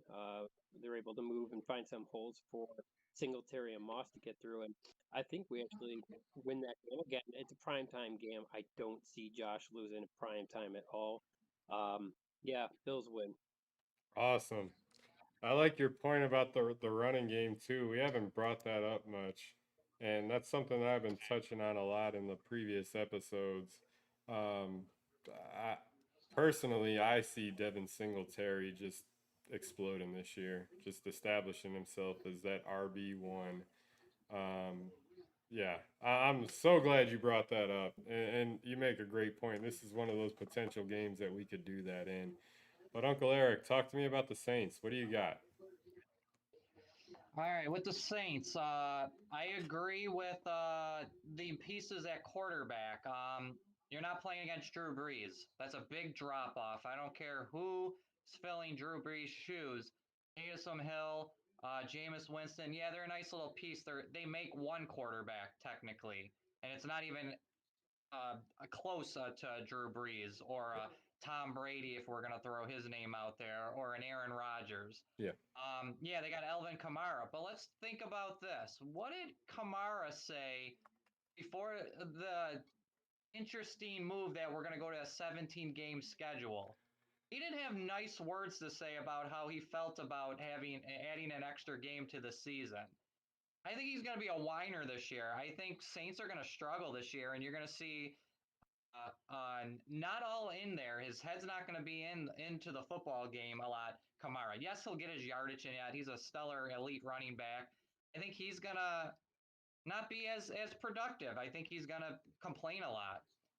Don't have the receivers anymore. Who did the Bills get from this that used to be with the Saints? Manuel Sanders. Manuel Sanders. Exactly. Yes. So we took a piece from them. Great slot receiver, great addition to the Saints. I think they should have used him more. They also lost a really good tight end there in Cook. I mean, he was a really good piece for them with Breeze in that. Again, they lost a lot of pieces. I mean, I think this is a game where you're going to see I don't think the Bills are going to air it out a lot. I think it's going to be a ball control game.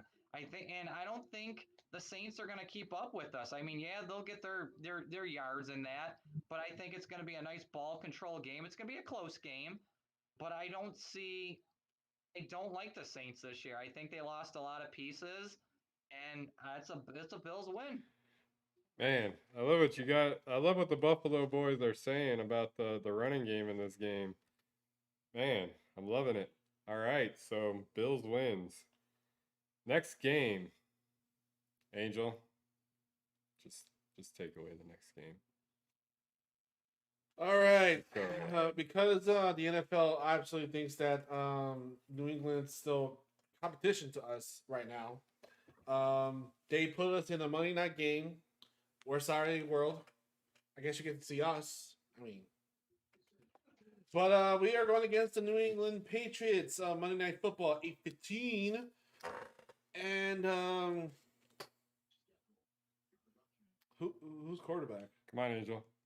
Who's quarterback? Who's quarterback? Who the hell is the quarterback? Cam Newton? No, sorry, that's not gonna help. They got a new guy, right? Didn't they? They still have Jared Stidham. Yes. You know what? I think that's gonna be slightly. No. Anyway, so I think this game is going to be I think it might be the final straw. That it's gonna kind of solidify the beatdown. It's gonna be in like Monday Night Football, so that everyone can see it happen, except just some people, like last year. So it's gonna be like a repeat. That not more people can see the beat down. So I think this is going to be, especially this is going to be at home. Oh boy, it's going to be at home too. Monday Night Football at home, mind you. We do not have the best luck in Monday Night Football, and technically the last time we went against New England in Monday Night Football. A certain player named McKelvin may have fumbled the ball and just whatever. Anyway, that's not going to happen. It's going to be the exact opposite. It's going to be an embarrassing game against them. They are not going to really have much of anything to answer. You can get 15 tight ends, hell if I care. That's not going to change anything. We're going to beat them down. I think it's going to be a blowout. And we're going to see our dude, Trubisky, just, kick some serious ass in that second half. Okay. Warning. By the way, before anything, me and Brian were kind of laughing like little girls just a second ago. There's a video right now on Twitter and I'm sure on Facebook. It's called Search and Destroy. It's the video that they release every year to show who we beat against, and they always have like a video showing what. And it is by far one of the funniest videos I've ever seen. Oh yes. The social media team knocked it out of the park. I know the TikTok team is behind this because I've watched their TikToks and they're hilarious. You gotta watch this video. You are going to laugh your ass off, guaranteed. The messages behind these stuff, it's just hilarious. It's one of them is them pumping up a dolphin, an inflatable dolphin, and then stabbing it. No. They're not stabbing it. They're pumping it up until it pops. Yeah, you can't pump it up anymore. It's just gonna pop. And my favorite one about it is when they remember the Titans. Oh my God! Look at that one. It's a Woody doll. It's a Woody dog game. Houston Texans. Yeah. Look, they've got this going on and on and on. It's great. You have to watch it. Do yourself a favor. After this, go do yourself a watch it. Buffalo Bills Twitter page. Yeah, Twitter, Facebook page. Yeah. You guys are watching on Facebook. You guys are watching on YouTube. It's gonna be. You're gonna find it. It's amazing. You have to watch it. Yep. But go ahead. Sorry. I just want to explain why we're giggling like little girls. All right. So we're gonna get serious for a second. Angel just went off before our little rant about how we love the videos that were going on at NFL Network and Twitter. Angel was going off about how the Bills are just gonna demolish the Patriots. I might get kicked off my own show. You know how Uncle Eric was talking about getting blasted here, but I see this as a trap game. Let me explain why. We're playing the Colts 2 weeks prior. We remember how close that playoff game was and how much that playoff win meant, not just to the Bills, but to the entire mafia, the Bills Nation. That's 2 weeks prior. The Saints, they might not have Drew Brees anymore. They're the Saints. They have recent history on their side. Whether they have Drew Brees or not, the Saints might still be a polarizing team. Look, I know Sean McDermott's not going to let us forget about the importance of these interdivisional games, but I just see the players taking a lot on those last 2 games, and I kind of see this being a turning point for us. Like, you know, okay, we slipped up. We lost to a division rival. Let's get our heads right. Let's focus for this final stretch of the year. I hate to say it because there is no team on this schedule that I hate more than the Patriots 2 times. Twice. But I'm saying this game is a loss. I'm chalking this one down as a loss for us. Little slight detail also on top of we're gonna have extra rest. Well, you know, just give me a heads up. Let's hear from Uncle Eric. I want to hear what you got on this first game against the Pats. This is by now when we play New England, it comes around. Mac Jones will be the starting quarterback. Yep. They're gonna bring in the rookie that they drafted, and Mac Jones. We're not gonna hear Jason's statement. He'll be a countryman by then. Okay. Cam's done. You know, he's out for the year, so we're gonna have Mac Jones in. All right. As much as we hate New England, everyone on this podcast and that, I don't think anyone has a good thing to say about New England. We hate Belichick. Thank God Brady's not there anymore. A lot of missing pieces. A lot of pieces have moved. Yes, they got a double tight end. They're trying to do the Aaron Hernandez and Rob Gronkowski double dual tight end threat. Yeah, they got the running attack. Yes, but it's in Buffalo. It's not in Foxborough. If we're talking about Bills playing in Foxborough, I would lean towards probably a New England win. So don't feel bad, Brian, for picking New England in a game over the Bills. We'll get back to that one a little later. But I have Bills winning at home. Statement game. We're on a hot streak. We're going to keep riding the good. You know, we beat as I said, we're going to beat the Colts. We're going to beat New England. We're going to beat the Saints. So 3 in a row right there. 3 statement games to show that we're in business. By that, I mean, I just don't see enough firepower for New England again. Yeah, they have a decent defense. We don't even know if who's still going to be there in defense. They're still moving pieces around. Who just got recently moved by them? One of the McCarty brothers or McCourty brothers? Yeah. He just got moved. We don't even know ex-Bills cornerback if he's still going to be there. Gilmore. His name gets thrown around so many times. I mean, yeah, you can never count out New England as much as we hate it. We've seen it. We've had the bad taste for many years. It's a Bills win. It's at home. I don't want to. I don't. If it was a quarterback, if it was a Garoppolo, if it was someone that we've seen before, if Brady came back and played for New England, then I would be a little bit worried. But this is a win. Let's hear it. Let's hear it, Sean. Yeah. So I remember during the draft, the one thing I was hoping I would not hear would be if New England drafted Justin Fields. That was the one thing I did not want to hear because Fields is going to have a chip on his shoulder and he's going to be playing like a beast in this league. And as soon as Chicago got him, I was overjoyed to the fact that I would not have to see him in a Patriots uniform. And Matt Jones, oh God, I mean that guy, he's a joke. He had an okay season last year, and that was it. He did nothing prior to that. He really only played because of the COVID year, and he played against very weak competition. So honestly, I thought that was a terrible pick on New England's end, and I think it was a desperation pick more than anything. I think they were listening to the fans. The fans said they need a quarterback. They can't trust Cam. Cam is a has-been at this point. Stidham, he has yet to show up any of the potential that everybody says he has.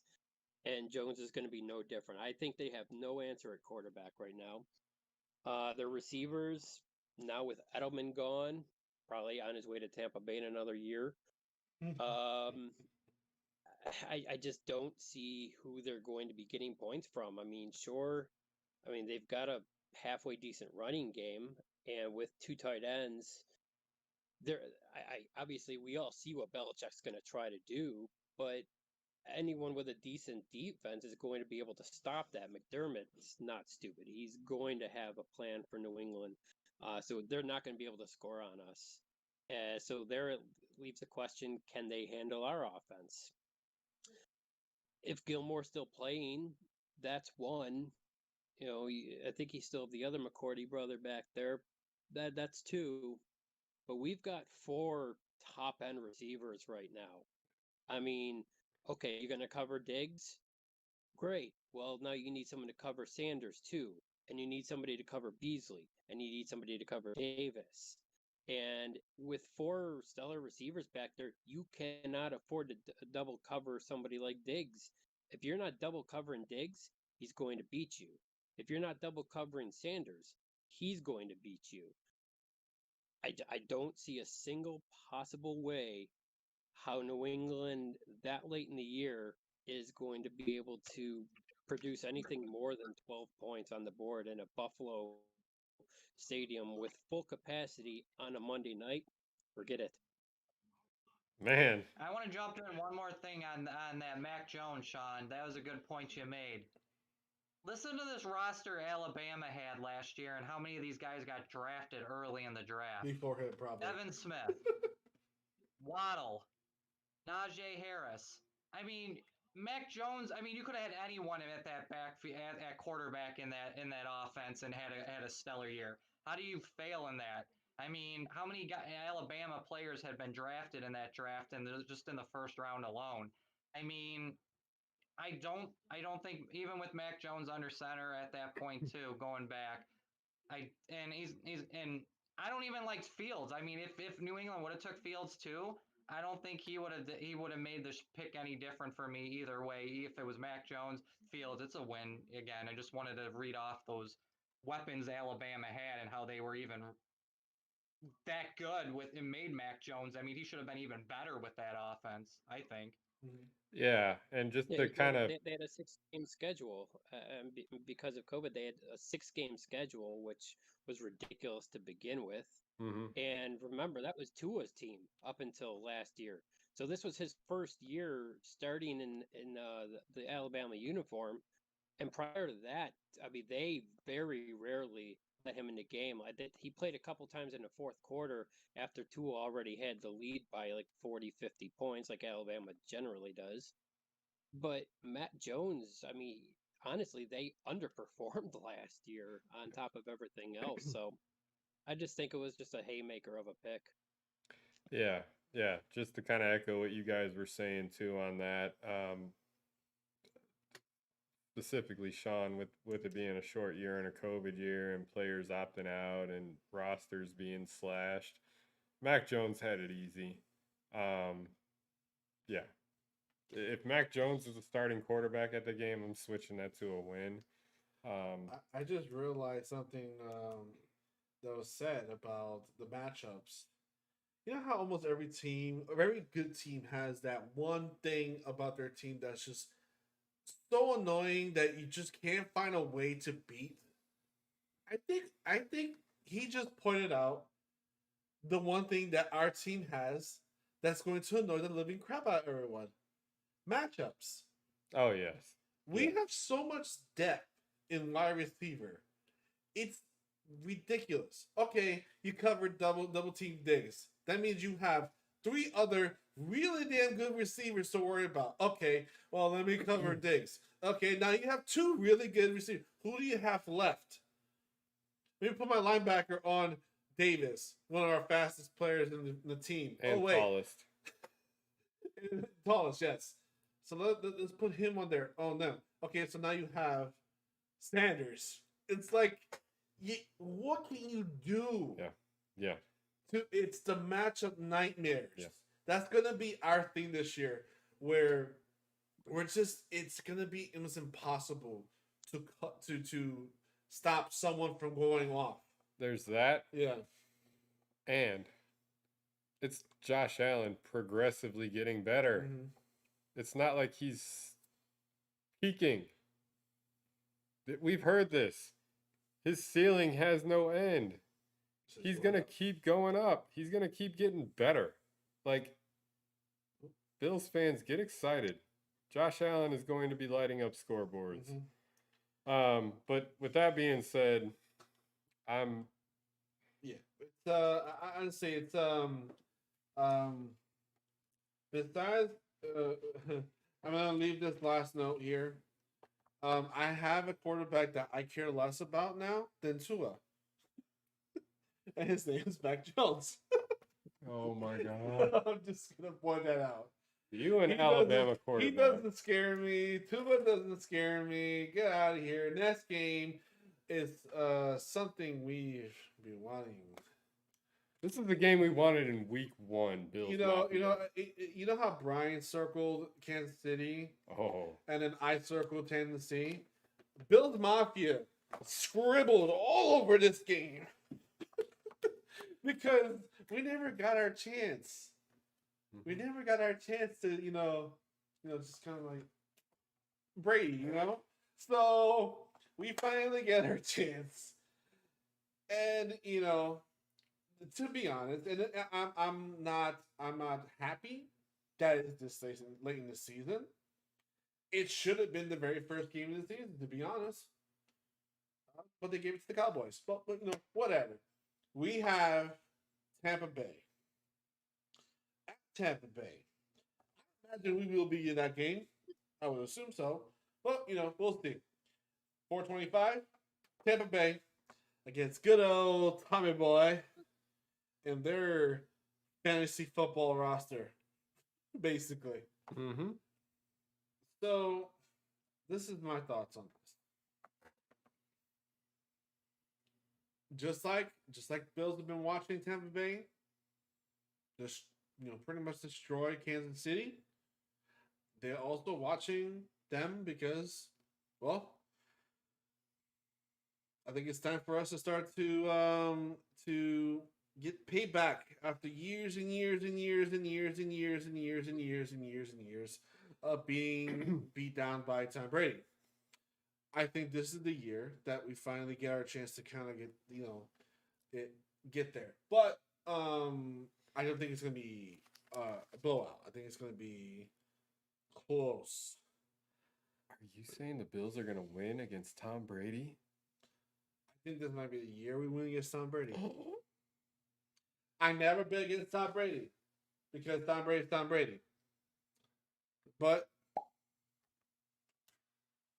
I say we this is it. This is the time. The matchups, like I said, the matchup nightmare against our team. They have a really good defense. Oh. Really, really, really good defense. But the matchup nightmare. Mm-hmm. It's going to overwhelm them because I honestly think, and this Brian's probably going to be a jubilant for this one. I think it's going to be a very good game for the running backs. I think running backs are going to go off that game because they have really good, they have really good safeties and really good quarterbacks, and they're probably going to smother the living hell out of our wide receiving core, which will leave good old Singletary and all of our running backs, all 15 of them. We're gonna. I think it's gonna be one of our highest rushing games, and I think Singletary might have the game. He might go off. So this is a win. This is the win. Wow. Close one, very close one. Okay. I haven't had an answer before this episode on what I wanted to say about this Tampa Bay game. Tom Brady, anybody that's a fan of the Buffalo Bills, whether you just hate him fully or you hate him or you just respect him for what he's been able to accomplish, it is what it is. You look at how the Patriots are doing right now versus how they were when they had Tom Brady. He's been their reason for success, whether it's him or Belichick. We're leaning more towards Brady based on how last year went. You give him a stacked, like Angel said, a fantasy roster last year, and what does he do in the first year in Tampa? He takes them to the Super Bowl and wins it against Kansas City, the team we've been trying to overtake. This game is a toss-up to me. It's due to what do they call that, where you can switch the times of the game? Flex. Yeah, I think it's gonna be a flex. This is one of those games that you can flex the prime time or not. We'll find out, but it's still going back and forth in my head. I'm saying Tampa wins on a last-minute field goal. Tampa beats Buffalo. Sean, what do you got on this game? I don't. Yeah, I don't like this game either. Yeah. I'm going to probably chalk this up as a loss, honestly, but Okay. a lot of it's going to come down to what Tampa Bay team we get. Okay. If you remember last season, yeah, they went ahead and they embarrassed Kansas City in the Super Bowl. Yeah. However, during the season, they were a very, very beatable team. Their defense, as great as they were in the Super Bowl, was extremely inconsistent during the season. So again, it all comes down to who's going to show up that week. I can't imagine Tom Brady's going to let Buffalo come into their stadium and beat them. He knows us way too well. And like they said, never bet against Tom Brady. As much as I hate that dude's guts, I just can't see that. That's one of those matchups where I don't like us.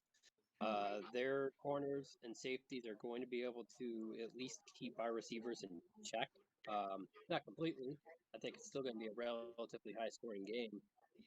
But yeah, I'll count this as a Bills loss for now. But it could go either way, honestly. And I definitely see it getting flexed for sure. Yeah. Yeah. I'm like I mentioned there, and you did too. This game is gonna get flexed. I haven't looked at all the games that are going on in the same week as this one, but this is what everybody in the Bills Mafia was looking forward to in week one. I'm not saying that Pittsburgh isn't an awesome week one matchup for us anyways. We beat them the last 2 out of 3 years. But yeah, this game's got to get flexed. I don't see another more polarizing game in this week than us. Uncle Eric, if you're back with us, talk to us about the Tampa game. We've been going back and forth about how iffy this one I was is. here. I just had my camera off and that. You guys can hear me fine, right? Yep. Okay.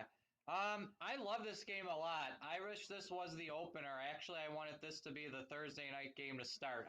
When I looked at the schedule and the first little clips came out, I'm like, oh, could we be that first game that usually this is an annual thing that me and Sean do every year. First game of the season, we go to like Wild Wings or something and we have a good time and watch the games or whatever. I mean, I would have loved to see it as much as sometimes the opener is kind of a dog game or a snoozer. I really wanted Tampa and Buffalo to be that game. But that being said, I will not pick Tom Brady. I refuse to say that we're going to lose to Tom Brady. I don't care how many years he's beat us in a row, how constantly that we've been stung by Tom Brady, Tom Brady, Tom Brady. I'm sick of it. We're going to beat Tampa Bay. And Brian, I'm going to throw a name out there that you can't stand who's going to have the big game for us. Yes, it's Dawson Knox. Oh, Dawson Knox is going to have the game that's going to help us beat Tampa Bay this year. We're going to make Grunk and those tight ends there that always give us a hard time. We're going to show him baby Grunk here, and Dawson Knox is going to bring us a victory. That's what I'm talking about. Yes. Thank you. And I know Brian's probably just shaking his head over there, and that's totally fine. Oh, he's hating it right now. I just think, I mean, as much as we can all say it, we can all go and say, yeah, we kind of probably expect a Tampa win here. This is a statement game. This is another game that we have to prove that we're legit. I don't want to, and I'm not going to go against Brady. I'm not gonna pick them. So, Bills win here. Okay. I'm in a whirlwind of emotions right now. You couldn't have said Hollister, Jacob Hollister. We just signed that dude. Dawson Knox, the guy who drops the ball 8 out of 10 passes. Yes. Oh, come on. You watch. You watch. You know, I can't. I'll never be mad at the Bills beating Tom Brady. You watch, Brian. Fourth and 1 from the 1-yard line. Play action fake. Dawson Knox to win the game. Remember this, people. Mic drop. What'd you say, Sean? That was good. With an angry run. With an angry and a nice spike and a FU to the crowd, too, for that. Well, if you fix up the crowd, I will. Beforehand in the game. You fix up the. I if you guys have been listening to the previous episodes, I hate Dawson Knox with all the hate that Richard Sherman has for Michael Crabtree, and then some. But yeah, if that happens, I'll just be ecstatic. I'm not gonna stop hating him because I'm all about consistency. Hold on, I got an idea. Wait, idea right now. Just, you know what, Eric? Perfect thing. I got it right here. Hot take bet right now. No. If Dawson Knox goes off that game, I'm not buying a jersey. You have to buy his jersey. I'm not buying his jersey. You have to buy his jersey. Hey, Brian, how do you know I don't have a Dawson Knox jersey coming down there for you when I come down to Florida? And it's signed. Oh, God. Oh, wow, it's signed. Oh, that's a pretty mental jersey. Yeah, I think, Brian, you're outruled here, 3-1. If Dawson Knox goes off on Tampa, you're getting a jersey if I don't bring it down to you soon. Yep. Okay. If Dawson Knox goes off on Tampa, I'll say it right now. I will wear his jersey for the rest of the season, including the playoffs. I hate to admit it, but if that happens, if he helps us beat Tom Brady, I'll do it. The fans, everybody who listens know, I hate him with a passion. But if that's what he does, yes. I will wear a Dawson Knox jersey for the rest of the season. I want pictures every week. I just did an air horn just to emphasize. All right, I can't take this anymore. Let's let Sean kick this next game off. Since when they came into the league, that was his team. Let's jump right into Carolina. Oh, yeah. Yeah, and I'm hoping to go to this game still. Awesome. The problem is they are not the same Carolina that they've been in the past decade and a half, even. Ever since Riverboat Ron kind of left off, they're trying to find their identity right now, and they don't quite have it. I was happy to see that they got a couple of receivers that they needed in the draft, but they still have a lot of work to do. Their offensive line still needs some work. McCaffrey was never able to get off to a good start last year, not to mention he got injured numerous times because right now that's the way to win. If he can go off, I mean, they're going to win, but if you're able to stop him, which honestly, it's not that difficult to do with that offensive line right now. They're going to have some troubles. Now, I'm loving the Sam Darnold pickup. Mm-hmm. I thought he was a great pickup for the Jets when he went to the Jets, but the Jets just used him like trash. Yep. Adam Gase is just terrible of a coach. I don't know why he's even in this league, to be honest. I think Darnold's going to have a bounce back year, and he's going to actually prove some doubters wrong.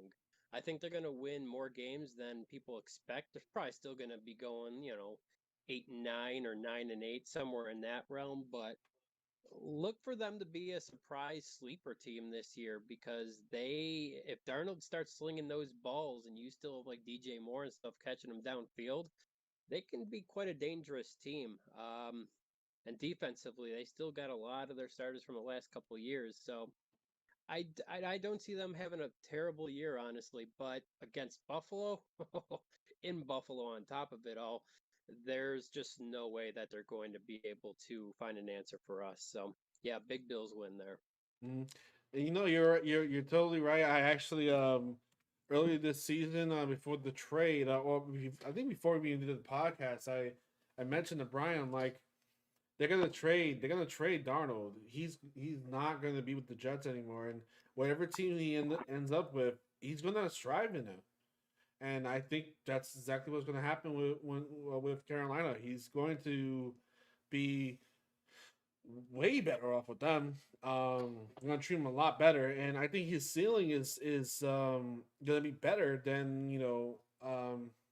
than what he achieved with the Jets. I don't think we've seen the best of Sam Darnold. I think we're going to see it soon, though. But Uncle Eric, what do you have? What do I have with Carolina? All right. Sean Martin does not draft Christian McCaffrey #1 in fantasy football, I'm just going to be as disappointed as Dawson Knox not Ryan wearing a jersey by that game. So I don't want to be disappointed twice in a year, by you guys. So McCaffrey is the real deal. Yeah, he was injured last year. In the one fantasy game I played against him, he went off, had like 3 touchdowns, 40-some points, when I lost the game. Figures. I mean, it's McCaffrey. Great, when he's healthy, if he can stay healthy, I mean, Carolina will be in the game. Yeah, they got Robbie Anderson. They got some pieces, but they don't have enough. The golden rule, right, I mean, they can't score they can't score inside the red zone, without McCaffrey. They just proved that. And, Bridgewater did have a comment about that too, that, they didn't practice inside the red zone. He's gone now. I feel he was underutilized in Carolina. It's a shame. He's a good quarterback in that. I hope he does well. Sam Darnold there now. I mean, good for him. I mean, I think he's going to have better opportunities than in New York. Just don't think they have the weapons to compete with us. It's going to be a Bills win. Okay. Awesome. Well, my opinion with this game, I again not a such of a team. but they are still in the kind of rebuild thing. The only thing that I guess I worry about is Sam Donald being reunited with receiver Robbie Anderson again.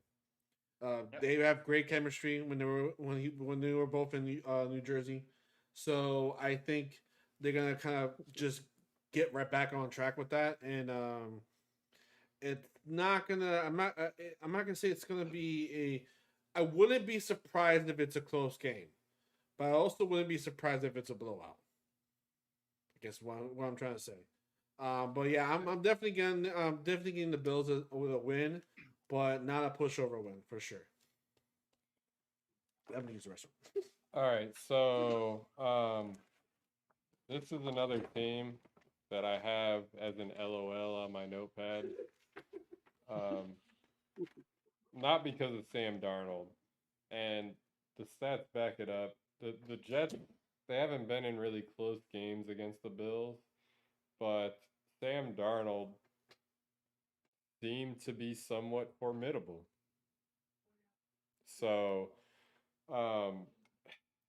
I think he's in a much better environment. Yeah, the Jets shredded all their great defensive pieces to help Sam Darnold at least attempt to keep his offense in the game. Um, yeah, this for me is definitely a Bills win. Um, it's another one that's 15, 2 touchdown game for me. Um, yeah, I think we all got the Bills winning this game against Carolina. They're kind of in like that mini rebuilding phase. Like I feel like they might have their quarterback. This is Sam Darnold's second chance at a rebirth in the league. He got dealt a bad hand going to the Jets. We'll see. We'll see what the Panthers do. As for this game, I don't see Carolina coming close to us. Bills by 2 touchdowns. Very next week at Foxborough. I know I picked the Bills in a trap game loss against the Patriots, and what you guys were saying last after I did, because I went first there. I'm regretting it, but I'm going to stick by it. Josh Allen's not losing to the Patriots twice in the same year. It's just not happening. And everybody was mentioning, even I was mentioning earlier in the year that Josh Allen in prime time is special, but yeah, I've got him losing the one prime time out of four. This game he's bouncing back. The last game I'm saying it was close. This one, Josh Allen's wiping the Patriots out of their own house. He's sending the Patriots fans packing early. Bills by 30. Josh Allen, 5 touchdowns. Uncle Eric, what do you got on the number 2 Patriots game of the year? So, as we talked about a little bit earlier, I'm gonna go the opposite of you.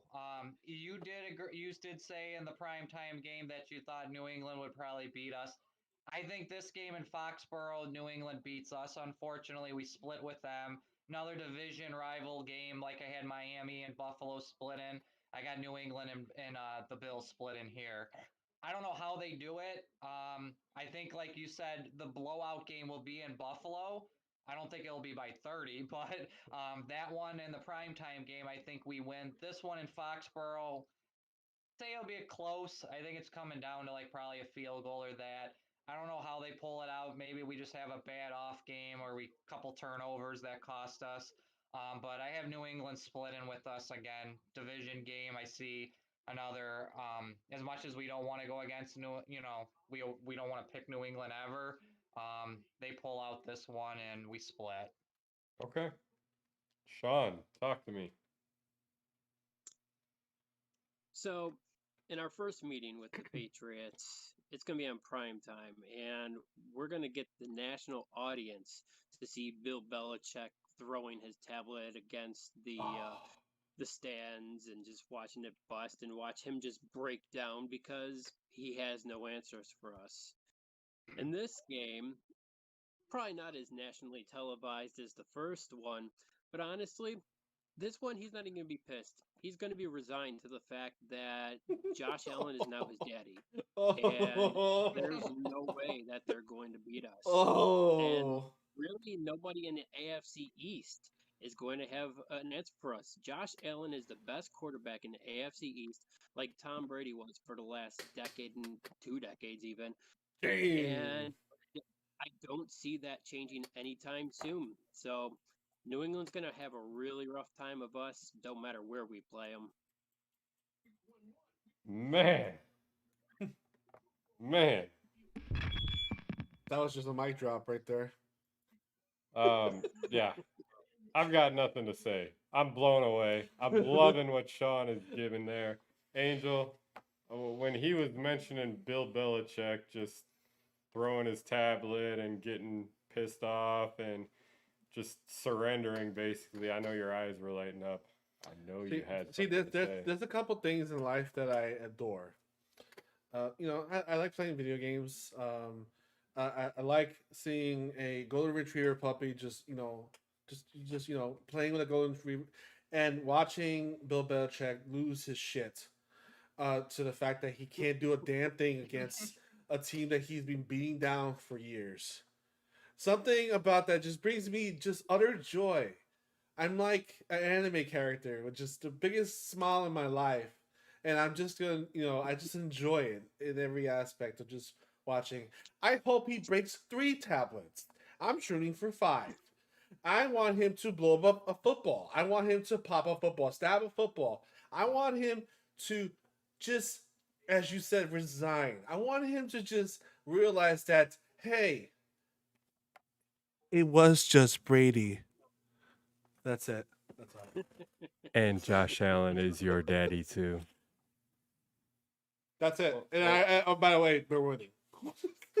No, you thought the Patriots were gonna win that game? Wow. Just take us to the next one. All right, next one coming up. We have the Atlanta Falcons, January 2nd. We are going to be playing in January, guys. Ooh. We're going to be playing. Oh, wait, I didn't know yours is going to be on Saturday. Okay. Saturday. Good to know. It's going to be a good weekend, I think, because we're going against Atlanta home against its own team. Now, here's the thing. There was a certain tight end that I really wanted, and this team happened to pick him up, and his name was Kyle Pitts. And you know what? Hey, Atlanta, good choice. Thank you for not letting the Dolphins take it, but now you have him, and we have to go against him. I think we're going to be able to compete against him. He is going to be a pain in the ass. I just, I think he's going to be a pain in the ass. But it's just something about the Falcons being the Falcons, which is funny.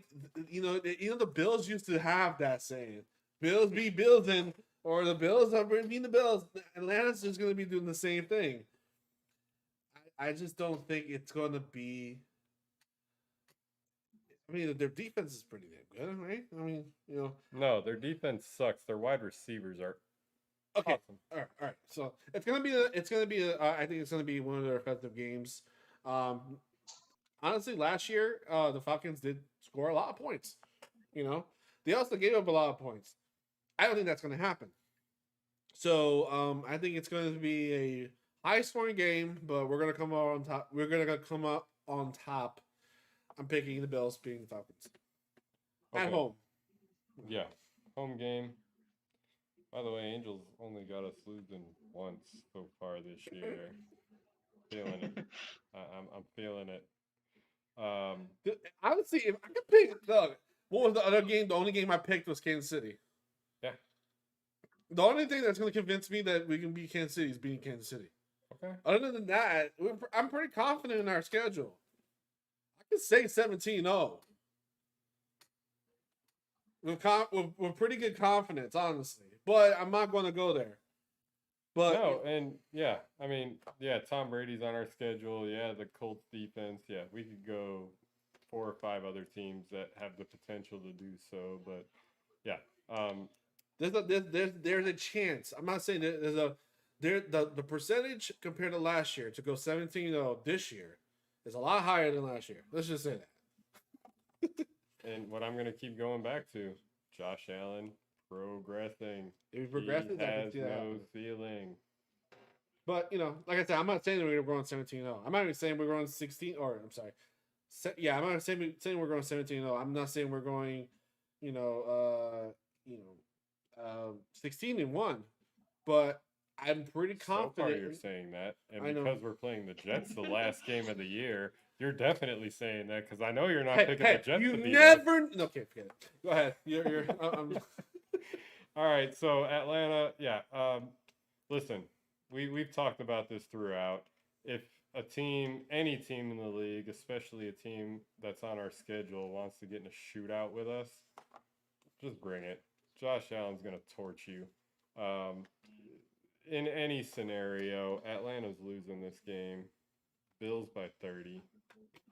Sean, what do you got? Okay. Yeah, so on top of them just being a dome team, they're a warm weather dome team. Yeah. They're used to that hot Atlanta weather, Mhm.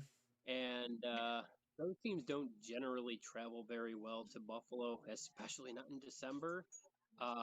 Actually, is it January at this point? Yep. Yeah, January. Oh, it's gonna be cold. Yeah, January in It's gonna be chilly. Buffalo. Yeah. Oh, that's gonna be brutal, especially because we have 2 home games in January. That's just gonna be atrocious. Mhm. Yeah. That being said, we're gonna be going back to one of those bend not break defenses going against them. They've got great receivers, and Pitts is an amazing tight end. So we're gonna give up lots of yards. But once they get down to that red zone, that's where we buckle down and we don't let teams in. And that's what McDermott really specializes in. He did it in Carolina, and he's going to do it here in Buffalo. He's been doing it here in Buffalo. And that's where Atlanta's going to have trouble. They're not going to be able to score as many points as we're going to be able to because their defense just has way too many question marks in it. That's the whole reason that they lost so many games last year. They put up a lot of points. They couldn't keep leads. They have no answer to defense. And they haven't for the last 3 or 4 years. So, yeah, it's going to be a really, really long day for Atlanta and a cold, cold Buffalo day. Steve Tasker would say it's gonna be chilly. It's gonna be chilly. Uncle Eric, talk to me about Atlanta. All right. What is his nickname? Matt Ryan, Matty Ice. Matty Uh-oh. He's 6-3. He's 6-3 in cold weather games when it's 40 degrees or lower. He's 1-1 in weather games when it's under freezing. So he can play in the cold. Don't get me wrong. Yeah. They got a great offense. I think it's gonna be a shootout, and I think it's gonna come down to the leg of Young Ho Koo misses a field goal with time left, and the Bills win 45-44 in a shootout. Damn. I don't think you're gonna see a lot of defense in this game towards the end of the year. Bills still win. I don't think Kansas City pulls it out. I see a nice high-scoring game, which I enjoy once in a while. We don't need all defensive struggles and blowouts. A nice high-scoring games are sometimes good. Let's remember back to when the Rams played. Who was that a couple of years ago when there was that high octane where there was no defense at all in the It was game? like 100 plus games, 100 plus. Titans, Yeah, right? what was that? The Titans. Was it? No, I don't think it was the Titans. I think it was New It was the Orleans. Rams. New Orleans and the Rams. Right? Yeah, Oh, yeah, because it was like yeah. almost 100 points or something like that, 120 points. You're right. Yeah. Well, Yeah, anyway, it was like I 50, see. 60. Yeah. So I'd sign up for that. I see a I signed up for that, high-scoring honestly. game. Yeah, I'll sign up for one of them a year for us. I mean, I know Brian would we're not hate gonna it. lose this game. Yeah, you might hate it because our defense takes a step back, but it's later on in the year. We've already clinched the division.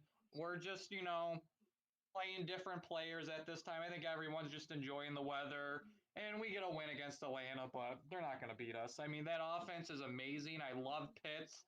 I love Ridley. I love Julio still as much as I think this is probably Julio's last year, and then they'll try to get something for him. Matt Ryan's probably coming down to the end of his career. Still don't have a running back in Atlanta, but with this game, I don't think there's going to be a lot of running. But Bills win. Awesome. We may have the division clinched by Thanksgiving at this point. Oh yeah. That's true as well, possibly. According to Angel, it might be clinched before then, huh? All right. Unless he picks the Jets to win here, Brian. Yeah. I showed you guys before on my little Oh God, here we go. notepad. There's an LOL next to the Jets. I've really got nothing good to say about them. I'm sitting here trying to make this last game count, but this is the proverbial. Why am I drawing a blank? Who the hell's our back? Mitch Trubisky. This is Mitch Trubisky's game. Josh Allen is still only playing 16 games. He's not abiding by this 17-game rule. The Bills are clinched beforehand. Mitch Trubisky is a starting quarterback against the Jets in Week 17. And the Bills win by 30. Damn. 30 bomb. Okay. Mm-hmm. But, Angel. I'll go next. Oh, go ahead, Sean. Yeah, all right, I think I'm ready to man. Okay. What? All right, I'll go. Yeah. Same thing. I mean, this game, the only reason the Jets are in it is probably because half of the Bills team went to dinner the night before or got shit-faced and whatnot. You probably might not even have Trubinsky, and you might even have the third-string quarterback to play this game. You know, we're keeping our team healthy going into the playoffs here. You know, you might see some guy, bagging groceries come in to play running back, or Dawson Knox has another big game. That's two I'm calling for this year for Ryan. So Dawson Knox has another big game because he's the only starter that they're gonna have out there because everyone else is gonna be sitting. Someone's got to catch the ball. But I don't see a lot of starters playing in this game. But again, this is the only team that I'm pretty confident that's not going to split with the Bills in the division. Jets don't win, so pencil it in, Bills win. That's all I have to say. So, yeah. What are your thoughts on this? I mean, it's going to be a repeat. I mean, yeah, we've already got the division locked up at this point. And honestly, I mean, in the East, I don't know if there's another team besides KC that. I mean, it could be for the AFC or the Eastern Conference title here. So, if we're looking at first round bye, actually, I don't even know this year. The top two teams get the bye again. Isn't that correct? Yeah, that's right. What? Yeah. So it's not even going to matter. So it's 'cause I top think two us teams and get the bye KC again? got that locked in. Oh, okay. Yeah, but as for the game, I think our backups are in. Trubisky's probably starting that one for sure. Unless Allen has got some record he's pursuing again, like he kind of had last year, where he may play a quarter or two just to get the record, and then he'll be out the rest of the game. But besides that, I see it being a Trubisky start. I think our receivers will be down to maybe Sanders and Davis is our two receivers we're going to go in with. We'll be resting most of our starters there. I actually see a lot of heavy running going in that game because you saw it when we played Miami last year. We were really heavily relying on that run game, and it worked really well. And against Jets team, who's got no answers for anybody, I think we'll be able to run all over them. So I think we'll just run out the clock, but get in a nice quick game, so we can go out on a high note into the playoffs. Loving it. Absolutely loving it. We're winning the game.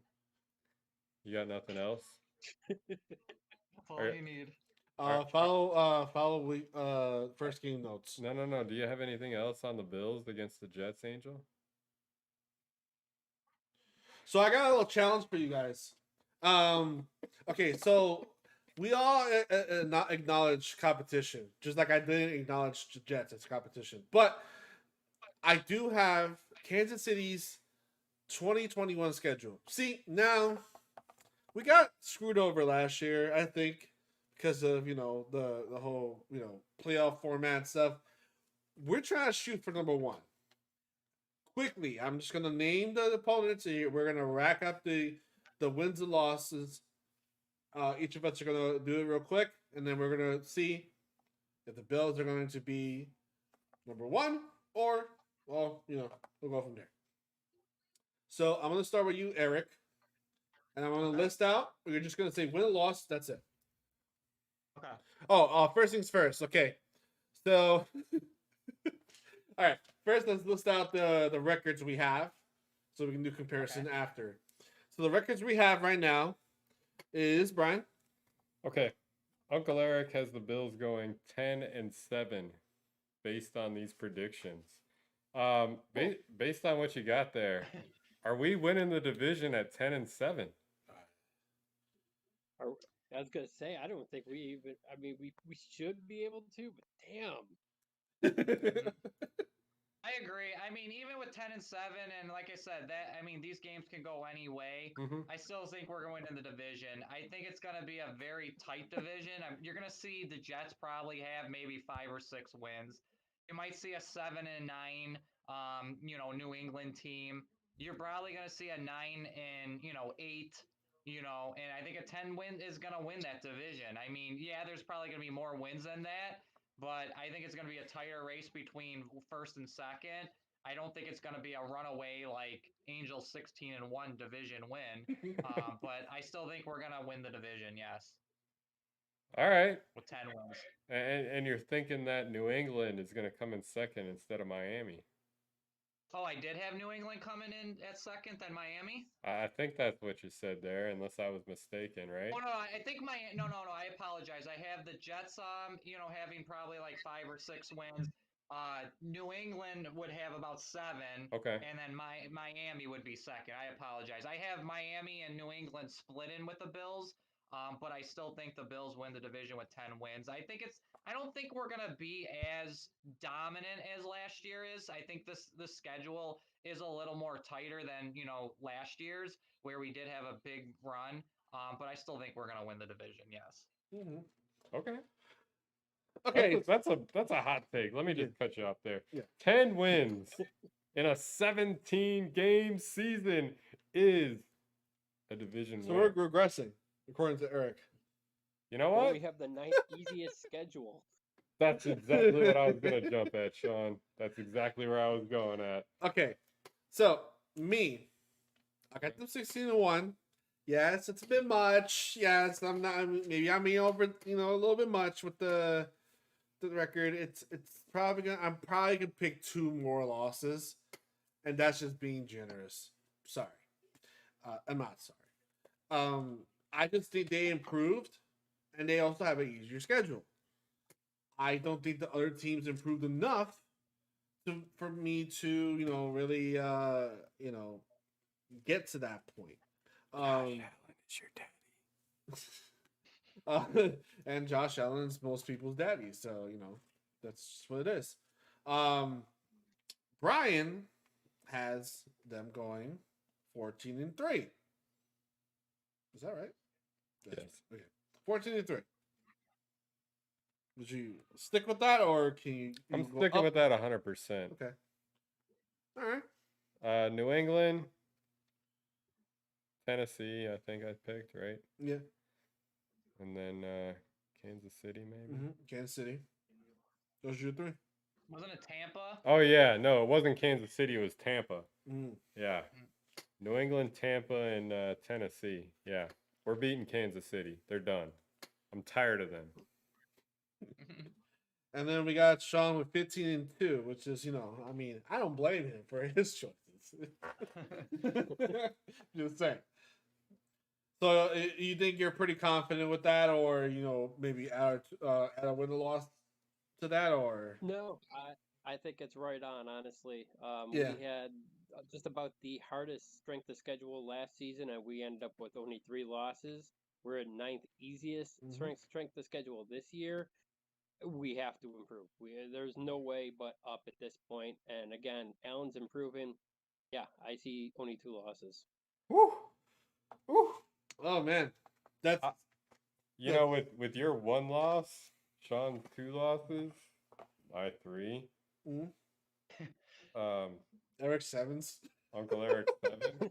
I mean, Hey, I'm more of a realist here. I don't think we're gonna. I mean, as much as we love all of the Bills here, I mean, I think it's gonna be. I think the AFC is gonna be a lot tougher than we think. I mean, look at how much the AFC North was last year with all those teams. I don't think it's gonna be a runaway, a 14 or 15 win division team. I think it's gonna be a lot closer with these teams, especially with a 17 game schedule. I just feel like I'm not saying we're gonna. That's a regression. I understand with the record is gonna show that it looks like we regressed, but I think they're just. I think a lot of teams got better in the AFC East. I still think it's the better of the out of the AFC and the NFC. I mean, there's a lot of bad teams in the NFC. I mean, look at the NFC East alone. That division was god awful last year. Yeah, I mean, Des Prescott and that. I'm not trying to go on a tangent here, but I mean, yeah, I could probably go up another 2 wins there, and be at, a 12 win team. But for some reason, I just have that taste in my mouth that I don't feel like it's a regression. I still feel like we're on a good pace because we're going to beat the teams that we should beat. We shouldn't be losing to the teams that we lose to. We're going to have some statement games.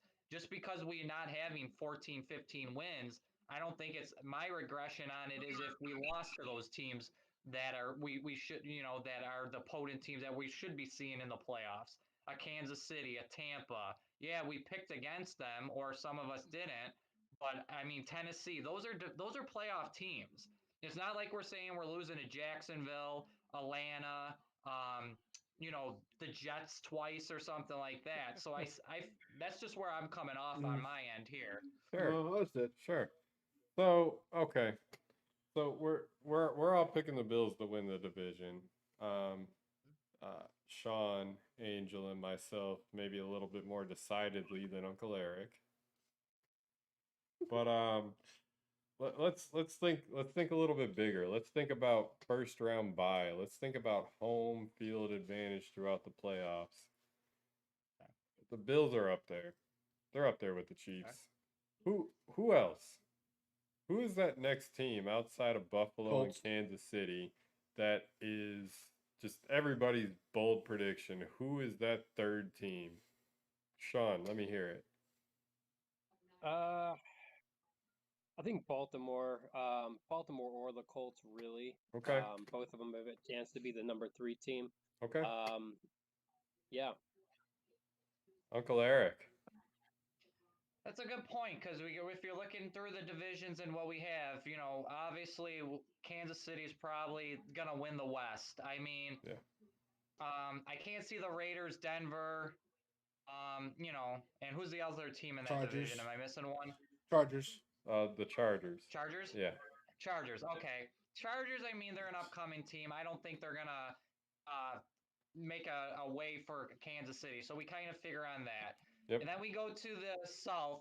I mean, it's the Colts division to lose. I mean, Tennessee will be there, but I don't see them as the team. So Colts is a good option there. Jacksonville and Houston. Those two teams are a joke right now. The North, as every year we hear the Kool-Aid drink of Cleveland's going to come, Cleveland's going to be this, Cleveland's that.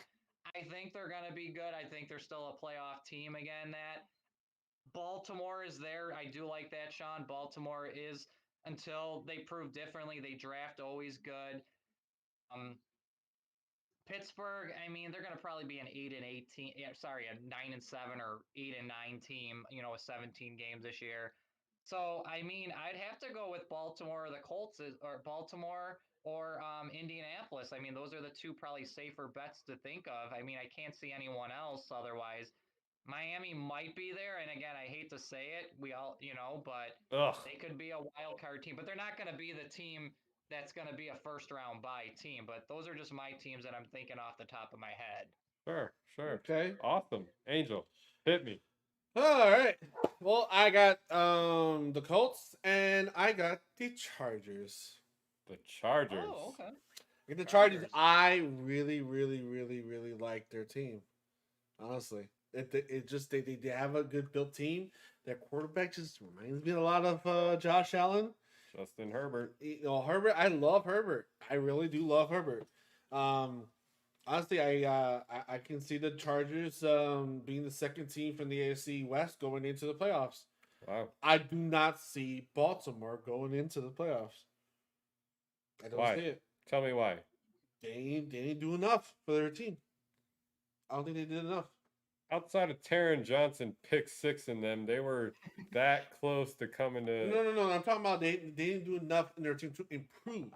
Okay, I got That's it. what I mean. They got the necessary protection to protect Jackson by picking up Villanueva, though. Yeah, but one of the glaring issues also was their wide receiver, and they got one. Yeah. No tight ends either. You know, they were in the run for Emmanuel Sanders. They didn't get him. We got him. We John need Brown him too. John Brown. You know, John Brown too. So it's like, you know, you could have gotten someone there, but you didn't get anything. So it's like, I don't see them as. I think they're gonna be more of an regressing season. To be honest, I think they're gonna go. They might be like second place in the division, but just miss the playoff just barely. Yeah. I haven't seen their schedule yet, though, so I don't. I mean, I'm just going off. I mean, the arguments on both sides for Baltimore. Listen, I'm gonna side always with the team that has a great defense. In Baltimore, with Uncle Eric and Sean, I don't know if that's the reason why you picked them, or if it's because you see what you see in Lamar like everybody else does, or a combination of the both. But when you got a defense that's on the caliber of Baltimore, yeah, they may regress by a couple games, but not by that much. And to Angel's point, yeah, they didn't add anything to help Lamar out. I mean, the O-line, but I mean, the O-line to protect him. He doesn't have any weapons. He was always good to escape too. How many times have you seen good quarterbacks sit in the pocket with nobody to throw the ball to? It's like Bills for sure. That's not the case with the Bills. It's well with the Bills, yeah. But you just watch these games when your team's not playing, or if you just love the game and you sit there and you see, you know, decent teetering on good quarterbacks sitting in the pocket with all the time in the world, and he's got nobody to throw the ball to. I feel for Lamar Jackson because of that. I want him to succeed, but not as much as I want the Bills to succeed. So we've got Baltimore, we've got the Colts, we've got the Chargers from Angel. That's a cool pick. Keenan Allen and all the weapons he's got on offense. Yeah, that'd be cool to see. So yeah, like we said, Uncle Eric, as of our schedule, has got the Bills at 10-7, Angel 16-1. I've got us at 14-3, and Sean, new special guest. Thanks for coming on today, Sean. We really appreciate you being here. He's got us at 15-2. So, yeah, based on all of these are division winners. Way too early, too. By the way, way too early. We've got our schedule predictions. Most of our rookies, if you've read any, we don't even know the roster yet. So, but yeah, this has been our 2021 schedule breakdown, guys.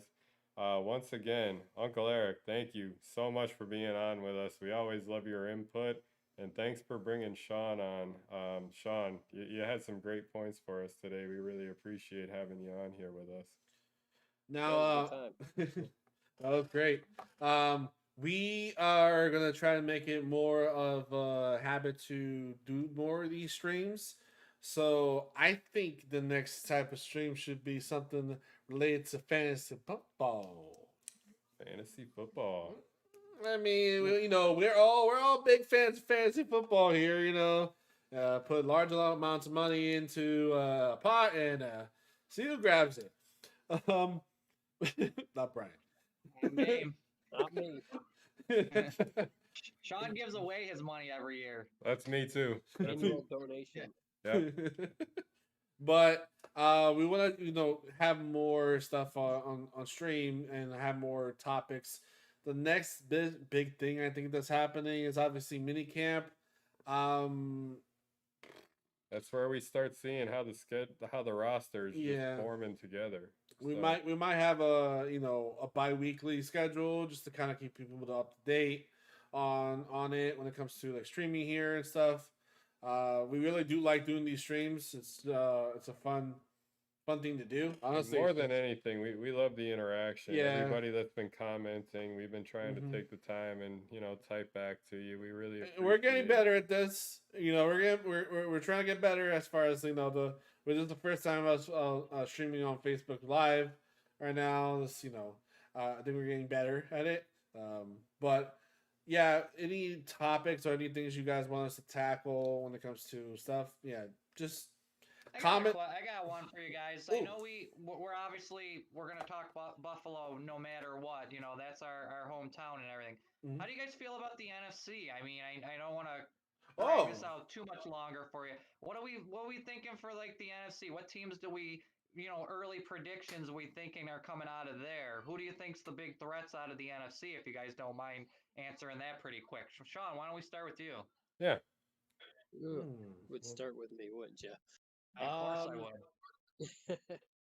Yeah, that one's difficult. I mean, Tampa Bay's got to be one of the favorites. They just won the Super Bowl. They still have Tom Brady, and by the end of the season, they may have Edelman for all we know.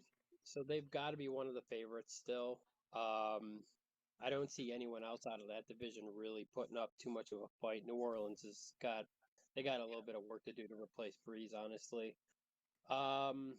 Nobody's coming out of the East, at least not Super Bowl contenders. Out West, I mean, everybody's having their hot take about Arizona, thinking that they're going to be this great team. I just don't see it. I just don't think that they're this great team that everyone's trying to make them out to be. The Rams might be improved, but again, Super Bowl quality, I don't think so. So yeah, I mean, Tampa Bay really is your best team. You can't even put Green Bay in there anymore simply because Rodgers is probably not going to be there. So yeah, I'm gonna have to say that either Tampa Bay or here's a good one for you, Chicago. Ooh. Okay. Okay. Uncle Eric, who you got going Angel, next? what do you like? Okay. So as far as coming out the East, I want to say Dallas might come out. I think Dallas is going to come out of the East. They got the quarterback back, and he's good. He's severely underrated, I think. Dak Prescott. Yeah, Prescott. Yeah. And hopefully he doesn't get hurt, and that team is stacked still stacked after all these years. So I'm having them coming out of the East. I have the Bears coming out of the North. I mean, they improved exactly what they needed to improve, and they got a quarterback that I'm sure that they're happy. I was happy for them, honestly. Yep. So, I have them coming out, which is weird because it would be a rookie quarterback coming out of the North. So it's kind of a weird thing to say. This is all bearing if Rodgers is not playing with Green Bay, mind you. If he's playing for Green Bay, it's going to be Green Bay all the time. Sorry. So I can never bet against. It's like Tom Brady. Sometimes I just can't bet against him. Can't bet against Rodgers. Pissed off Rodgers is the best Rodgers ever. So, but yeah, Chicago coming out of the North. If Green Bay doesn't get Rodgers back, the South. That's an easy one for you. The Bucks, just fantasy football team, anyway. And the West, I'm going with the Seahawks. Wow. One of the Seahawks, honestly. Seahawks are my NFC team. I'm also biased, but Seahawks have been by far one of the most consistent teams in the NFL, and they just knock it out of the park every year. They just do it right. They obviously haven't got all the rings to say it, but they've been in the Super Bowl enough times. They've been in the playoffs enough times. Pretty much in a consistent basis, they're in the playoffs. So I see them. I see them coming out of the West, but I wouldn't be surprised if the Cardinals if the Cardinals leapfrog them. So, yeah. How about you, Brian? Me? Oh, all right. All right. So in the East, I'm kind of torn between the New Jersey Giants because there's only one football team in the state of New York, just so everybody here knows. I'm torn between the New Jersey Giants and the Dallas Cowboys. I hate the Eagles. Make sure the doors are locked. I hate the Eagles so much. I hate their front office. I hate what they're doing to that team. Um, Dak Prescott is just taken over. He's that good. He's that polarizing. I like what the Giants did in the offseason, adding Kenny Galladay at wide receiver to help out Daniel Jones, but Dak Prescott is just that good of a quarterback. He might not win by more than 2 games in the East, but he's taken Dallas to at least a 2-game victory in that division. Like you guys have been touching on, if Aaron Rodgers is the quarterback in Green Bay, they're obviously winning. But I'm a Minnesota fan. I like what their defense has done. I love Dalvin Cook. I hate the wide receiver. Yeah. I hate their who the heck's their quarterback out there now? Forgot. Still Cousins. Yeah, that's it. Still Cousins. Kirk Cousins. I feel like their defense at least is good enough to get them if Aaron Rodgers isn't the quarterback in the North. Then Minnesota's defense is good enough to get them there, combined with their offense. I don't think Chicago is quite there yet on offense. We all know how good their defense could be, but I'm feeling Minnesota in the North if Aaron Rodgers isn't there. South, Tampa Bay. It's Tom Brady against chumps. That's just what it is. In the West, I like what Angel was saying about the consistency and the resiliency of Russell Wilson in Seattle. I hate San Francisco. I don't like what they've been doing with their team at all. Me being a defensive-minded guy, I'm loving the Rams. They had the top-ranked defense in the league last year. Throwing Matthew Stafford into the mix to that offense, just to I know Uncle Eric loves Matthew Stafford there, but throwing him into the mix, that veteran rocket of an arm, that accurate passer to those Robert Woods and Cooper Kupp out there in LA. I see LA running away with that division. I'm not scared of the Cardinals at all. Uncle Eric, what do you got out in the NFC? So good points, guys. You guys were all over the place in that grease. I think I'm pretty confident. I'm like 95% confident Aaron Rodgers will be the quarterback for Green Bay. I don't think Davante Adams will allow him not to be his quarterback and throw him the ball. So plus he's going to be my fantasy keeper. So Davante Adams, Green Bay wins that division. As much I don't. Detroit, they're a laughing stock. I don't see them even being a contender for that division. Bears is a nice surprise pick, in Minnesota too. They're always kind of there, in the year, and Green Bay can always have some dog of games, but I think Rodgers is there. I'm pretty confident on it. They win the division. I don't see anyone in the South competing against Tampa. I mean, the Rams, if they still had Breeze, I would say maybe. Atlanta's got offense, but no defense still. Carolina, upcoming team, but no one's gonna probably leapfrog Tampa there. As much as I hate them, and I will not draft Prescott or Dak Prescott.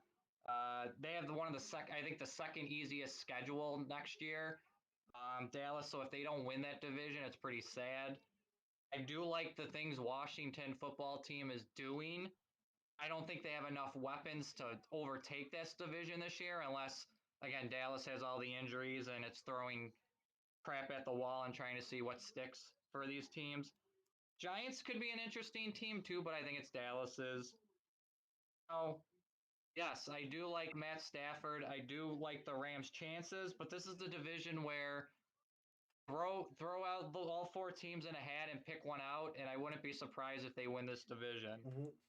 Even San Francisco, as much as I hate, the moves they have made, they're just injury prone. If they can stay healthy, they can compete with any team in the NFC. And as much as I don't think they're a Super Bowl contender, I mean, they got a great offensive line. If that team can stay healthy, they're right there. Arizona, they're a sexy team to watch. I mean, they're nice and interesting, and you kind of Buda Baker, Hopkins. Yes, that's the story. He's a great receiver. I would always love him to have on my fantasy team. The Rams, like I said, they can be a team. I mean, it's just weird because they take a step back, they lose players, and then next thing you know, they're right there in contention again. It's like, what did they do? You would think losing Gurley and losing a couple other weapons, they would take a step back, and that defense does it. And then Seattle, like I agree with Angel, they're always there. As long as they have Russell Wilson and that team, they could have no name receivers and they can come stars. So I mean, it can go anywhere. I mean, none of these picks are really that bad. So I mean, it's a crapshoot for where in the AFC we kind of have an idea who's probably coming out pretty easily compared to the NFC. But we'll just have to see what happens. You never know. Well, did you give us the definitive answer in the West? I'm So, curious. yeah, so the definitive answer, I'm going with Green Bay. I feel confident in them. In the West, I'm going to go with I'm going with the Niners. Actually, Wow. yes, I do like the Niners a little bit over the other three teams. Dallas is my East and my South is the Bucks. So I just like the Niners. I've always liked them. I don't know why I do. I mean, they got a great tight end. Their running backs, whoever they put in there, they pan out. The receivers are not the biggest name receivers, but they do. And that defense is still stellar. It's just they got to stay healthy. If they can do that, just like Dallas, I wouldn't be surprised if those teams go deep into the playoffs. So I'm going to go with the Niners in the West. Yeah, that's a heck of a point, if they can stay healthy. The only part of that team I'm not sold on is the quarterback. I hate Jimmy G, but they did just draft a guy out of North Dakota State. We'll see. I like it a lot. That there were some good predictions out here in the NFC. Let's do Angel. one more fun thing. Yeah. So I think we should do some kind of bet. So we already got Brian done where if Dawson Knox has a year, he has to wear a Dawson Knox jersey. Yeah. So we got to do something for Angel for Tua. If Tua does something, what should we make Angel have to wear a Tua jersey? What's Tua have to do? Wait, hold on. That's what I'm trying to think. That's why I want to play this game. What's a guy we really hate that we would have to wear this jersey or buy this jersey and he has to do? Yeah, it has to be something dramatic. Because first things first, you have to convince me to actually wear a Dolphins jersey, which I feel like my skin will bleed. Like I will Brian's not gonna want to wear a Dawson Knox jersey. It's a Bills jersey, though. That's like me wearing an Eichel jersey. I refuse to ever wear a Sabres Eichel jersey, let alone a Sabres jersey. No. But you're talking about something that's just not right. It's just not morally not right. You're talking about a Dolphins, jersey on my body. All right, so there's a guy that you haven't been really high I would rather wear an Alabama jersey than a Dolphins jersey. There's a guy. It's gotta be an NFL jersey. Sean, get in here. What do you think? I don't know. I mean, but certainly having to make him wear a Dolphins jersey, that's cruel and unusual. I'm pretty sure that's covered under the Geneva Convention, honestly. So I don't think he's going to have to do that. Okay. Well, then we got to think of a different player. Then if we're that adamant that there's one guy we want, and we got to figure out someone for you too, Sean, and me. So what do you guys got? What do you think? I mean, this is just a little fun thing we can think of, or if you want to bring this into some other thing and end it here. I mean, but I just thought this would be something fun for us to do. No, this is a good point. This is a really good point. Should I wear for Turkey Bowl? How about that? What do you say? You guys need to pick a jersey for me to wear at Turkey Bowl. How about that one? Well, we might be bringing it back this year. I think with COVID restrictions. I know Brian and Angel will probably not be able to come up due to other arrangements we have for the year, but at least we'll take pictures in that if Sean has to wear a Turkey Bowl jersey or whatnot. But maybe that's too easy just to have it for the Turkey Bowl. Maybe we need Sean, a consistent week or something. Who's your most hated team in the league outside of like our obvious division rivals? Who's the most who's the guy that you hate most in like fantasy football? That's a good question. He has not really brought that up to me too. So, that's a good question. Yeah. Let me look here too. I'm gonna look for us here. I don't know if I have any. Maybe it's what about the Cleveland Browns, Sean? Don't you Yeah. not like them? Nah, I don't really care about them. They're like another Buffalo type city, so I always kind of, I like rooting for the underdog, so I kind of always had a little thing for rooting for Cleveland, and I like Baker Mayfield as well. I love him, so Right? I love Baker. I mean, Let's see. I'm just saying though. Can we dumb it down from the jersey part and make more like a sticker or something like that? No. See, all right. So if you've been listening to our previous episodes, you know how high on Devin Singletary I am. Okay. Angel doesn't hate him as much as I hate Dawson Knox, but I think he wanted Travis Etienne out of Clemson so bad that he was just willing to push Devin Singletary the hell off of our roster and just cut him to make room for Travis Etienne. And I think it would sting him just a little bit if you pick a specific game for Devin Singletary to just ball out and Angel to have to wear a Devin Singletary jersey. I think that's a good pick for him. Mind you, these jerseys are not cheap. They're not cheap. Jets game end of the season. He might not even be playing in that second one. Got a point. Be the only time a running back gets to see the ball.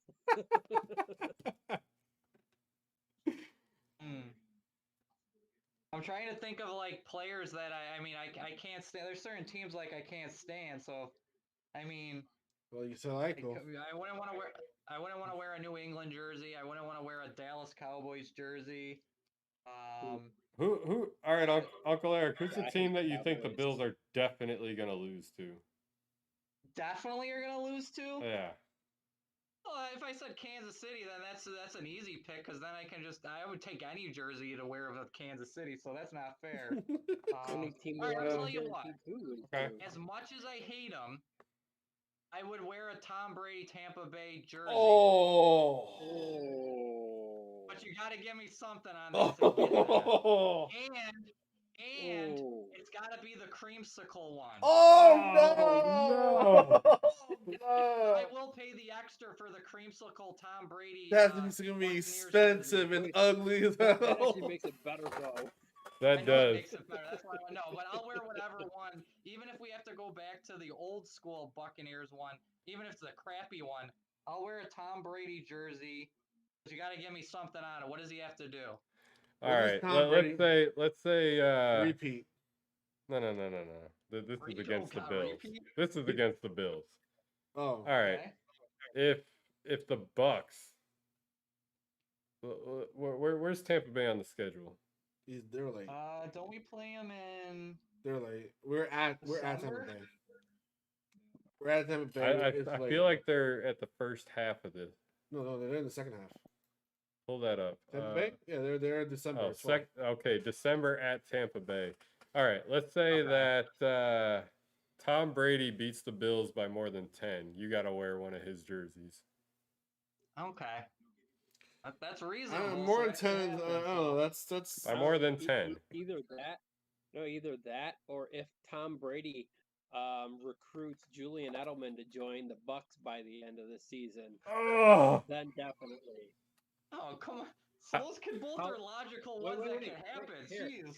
Wait, and we'll even make this double up. So if that happens, you have to wear the Brady jersey. I have to wear the Edelman jersey. Oh, no. Oh, no. That's not to a turkey bowl. To a turkey bowl? That sounds. We're gonna be past, but the turkey. Oh, that's right. After the fact. Yeah. Okay. No, I don't care. I'll wear it for the rest of the season if that happens. Actually, I really don't want because arguably second hated most person in the Patriots. You're gonna wear his jersey. Oh no. Well, I have Brady, if that happens, if it's either Brady wins by 10 points or Edelman gets recruited and plays with Tampa. Okay. Okay. Sean will wear the Edelman jersey if that happens, right? Yeah. Or both of that have to happen, or one of them have to happen. Will you do the same thing, Sean? Or only if Just for Edelman that gets one. recruited? What? Just for that one, yeah. Okay, so if Edelman gets recruited, Sean will wear an Edelman jersey. Yep. Yeah, and you have to Tom wear the Brady Brady either jersey. Tom Brady beats the Bills by 10 or Edelman gets recruited, I have to wear a Brady jersey. Ryan, if Dawson Knox goes off on Tampa Bay, you have to wear a Dawson Knox jersey. Now we come to Angel. All right. So we won't wear we were not doing the Tua for him, even though I refuse it completely. I'm thinking the Singletary is a good idea for Angel. And Well, let's just double it up. Just make him wear the Alabama Tua jersey. Oh no! Yes. There we At go. least then you have to wear a Miami jersey. He hates Alabama in college football almost as much as the Dolphins and the Jets and the Patriots. Yeah. Yeah. You know what? You know what? Okay, so what is the prerequisite? What has to happen? Tua has to throw for at least 30 touchdowns this year. Ooh. Throw for 30 touchdowns. That's an easy bet for Angel, I'm thinking. Hold on. I think it's a pretty good one. I think you should take that one. Wait, let me just do a little research real quick. You know, just stats. Okay, so last year he had 11 touchdowns, but he only did like half game. 11 touchdowns in 10 games for Tua last year. You think it was good? So you double up that time. He's up to 22. There you go. I got the worst odds here. If I'm going to be having to wear a Brady jersey if that happens. Okay, so with a passion.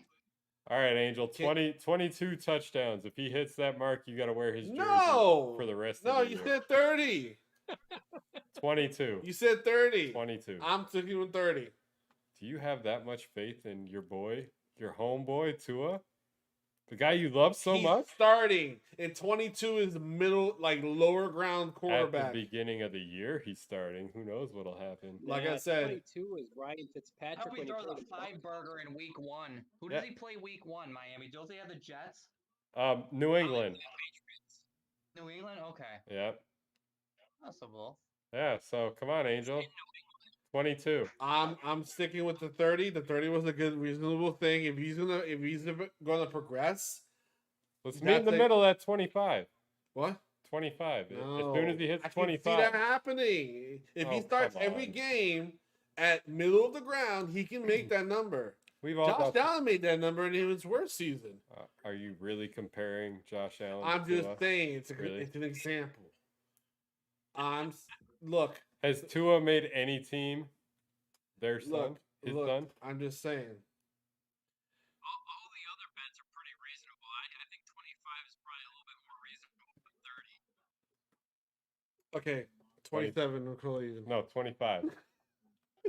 All these other bets are fair. Give me 25. So 25, and I have to wear a Tua Alabama jersey. Alabama jersey. Alabama. We won't make you wear the Miami one. It's just insulting.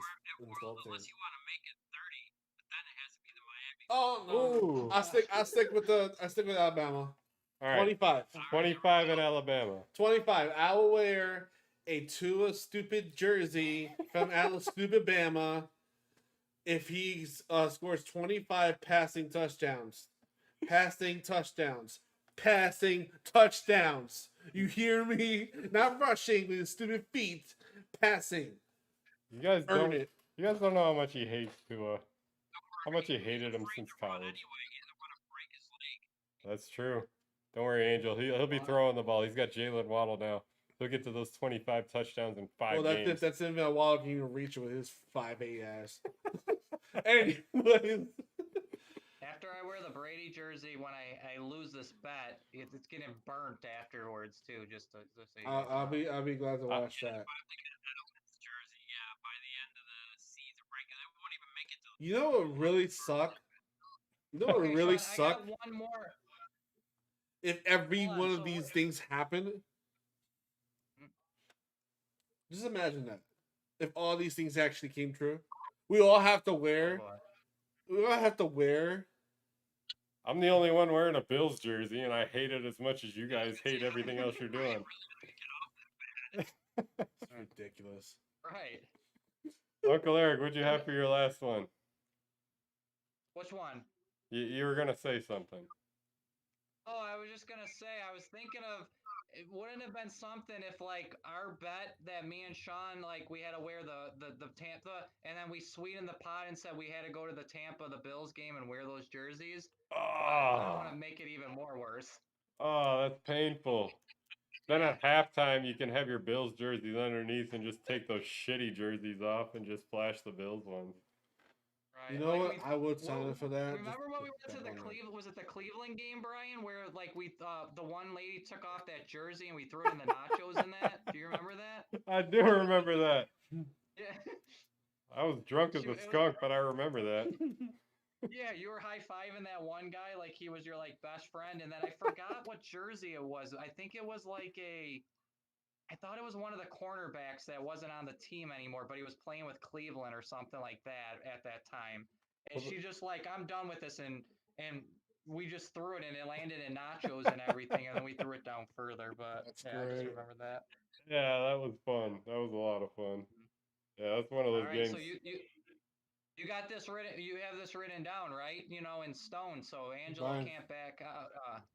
Angel can't back out, right? All right, Brian. Go right down. Oh, I got it.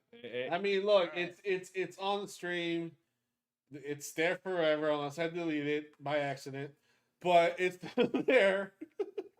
So, you know, Becky's in the chat right now, so she's witnessing it too. So we can't get out of this now. All right. Can't get out of it now. Nope. That's it. And she's making a little puke face when we're talking about Tua too, so she know that she hates him too. But yeah, we're gonna close the show out here, guys. This was a lot of fun. It was. This was good. Didn't watch a single thing of the whole entire draft show or NFL the Network, show. ESPN. Didn't watch a single thing. That was the whole plan, but whatever. Yeah, no. I think it's better off us talking about it than listening to some analysts. You know. No, it was a good time, and you know we've had Uncle Eric on before. We love his perspective, and bringing Sean in here to just have a new perspective and have some other, you know, hot takes and good points was a really good thing. So Sean, we really appreciate you coming on with us. Yeah. Well, all right, that's pretty much it for the stream. Thank you everyone on Facebook. Thank you for everyone on YouTube and everyone around the world if you're watching from different parts. We appreciate it. We will have a podcast done this week. We have things to say about the Sabres, but we'll keep that for the podcast, you know, this week. So, you know, show you guys have a little teaser, but it's not going to be good. And Sean, I don't know how much of a Sabres fan or follower you are being up in Buffalo. I know you got to follow a little bit. Uncle Eric, I know how you feel about the Sabres. Yeah. But yeah, just send us a little bit. We've got the whole Eichel info. We'd love other input. We looked into it, and we're gonna dive into that. We have a lot to say. It's gonna be a bit of a more of a Sabres centric kind of podcast, but for good reason. Yeah. But other than that, that's pretty much it for tonight. Again, thanks to everyone. Thank you for our guests, of course. You guys were amazing. This was fun. And other than that, that's pretty much it, guys.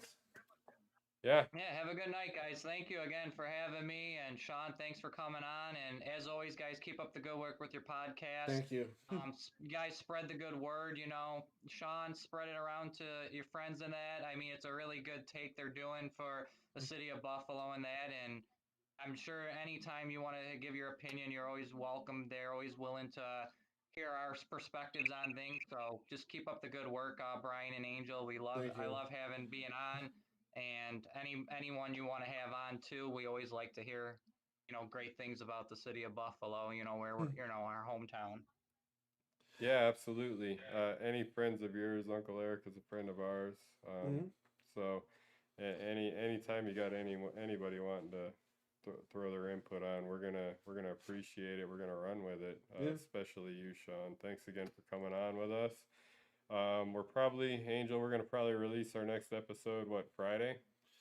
Shooting Friday or Saturday. Friday or Saturday. So keep your eyes peeled on, Spotify, wherever you listen to our episode, Apple Play, Google Play, SoundCloud, and feel free to comment, interact, tell us, Facebook, Twitter, YouTube, anywhere you want to comment and interact and tell us what we're doing right, what we're doing wrong, what just throw us your input. We'll shout you out on the next episode. But like we said, tune in, look for us Friday or Saturday. We're gonna have our next episode out.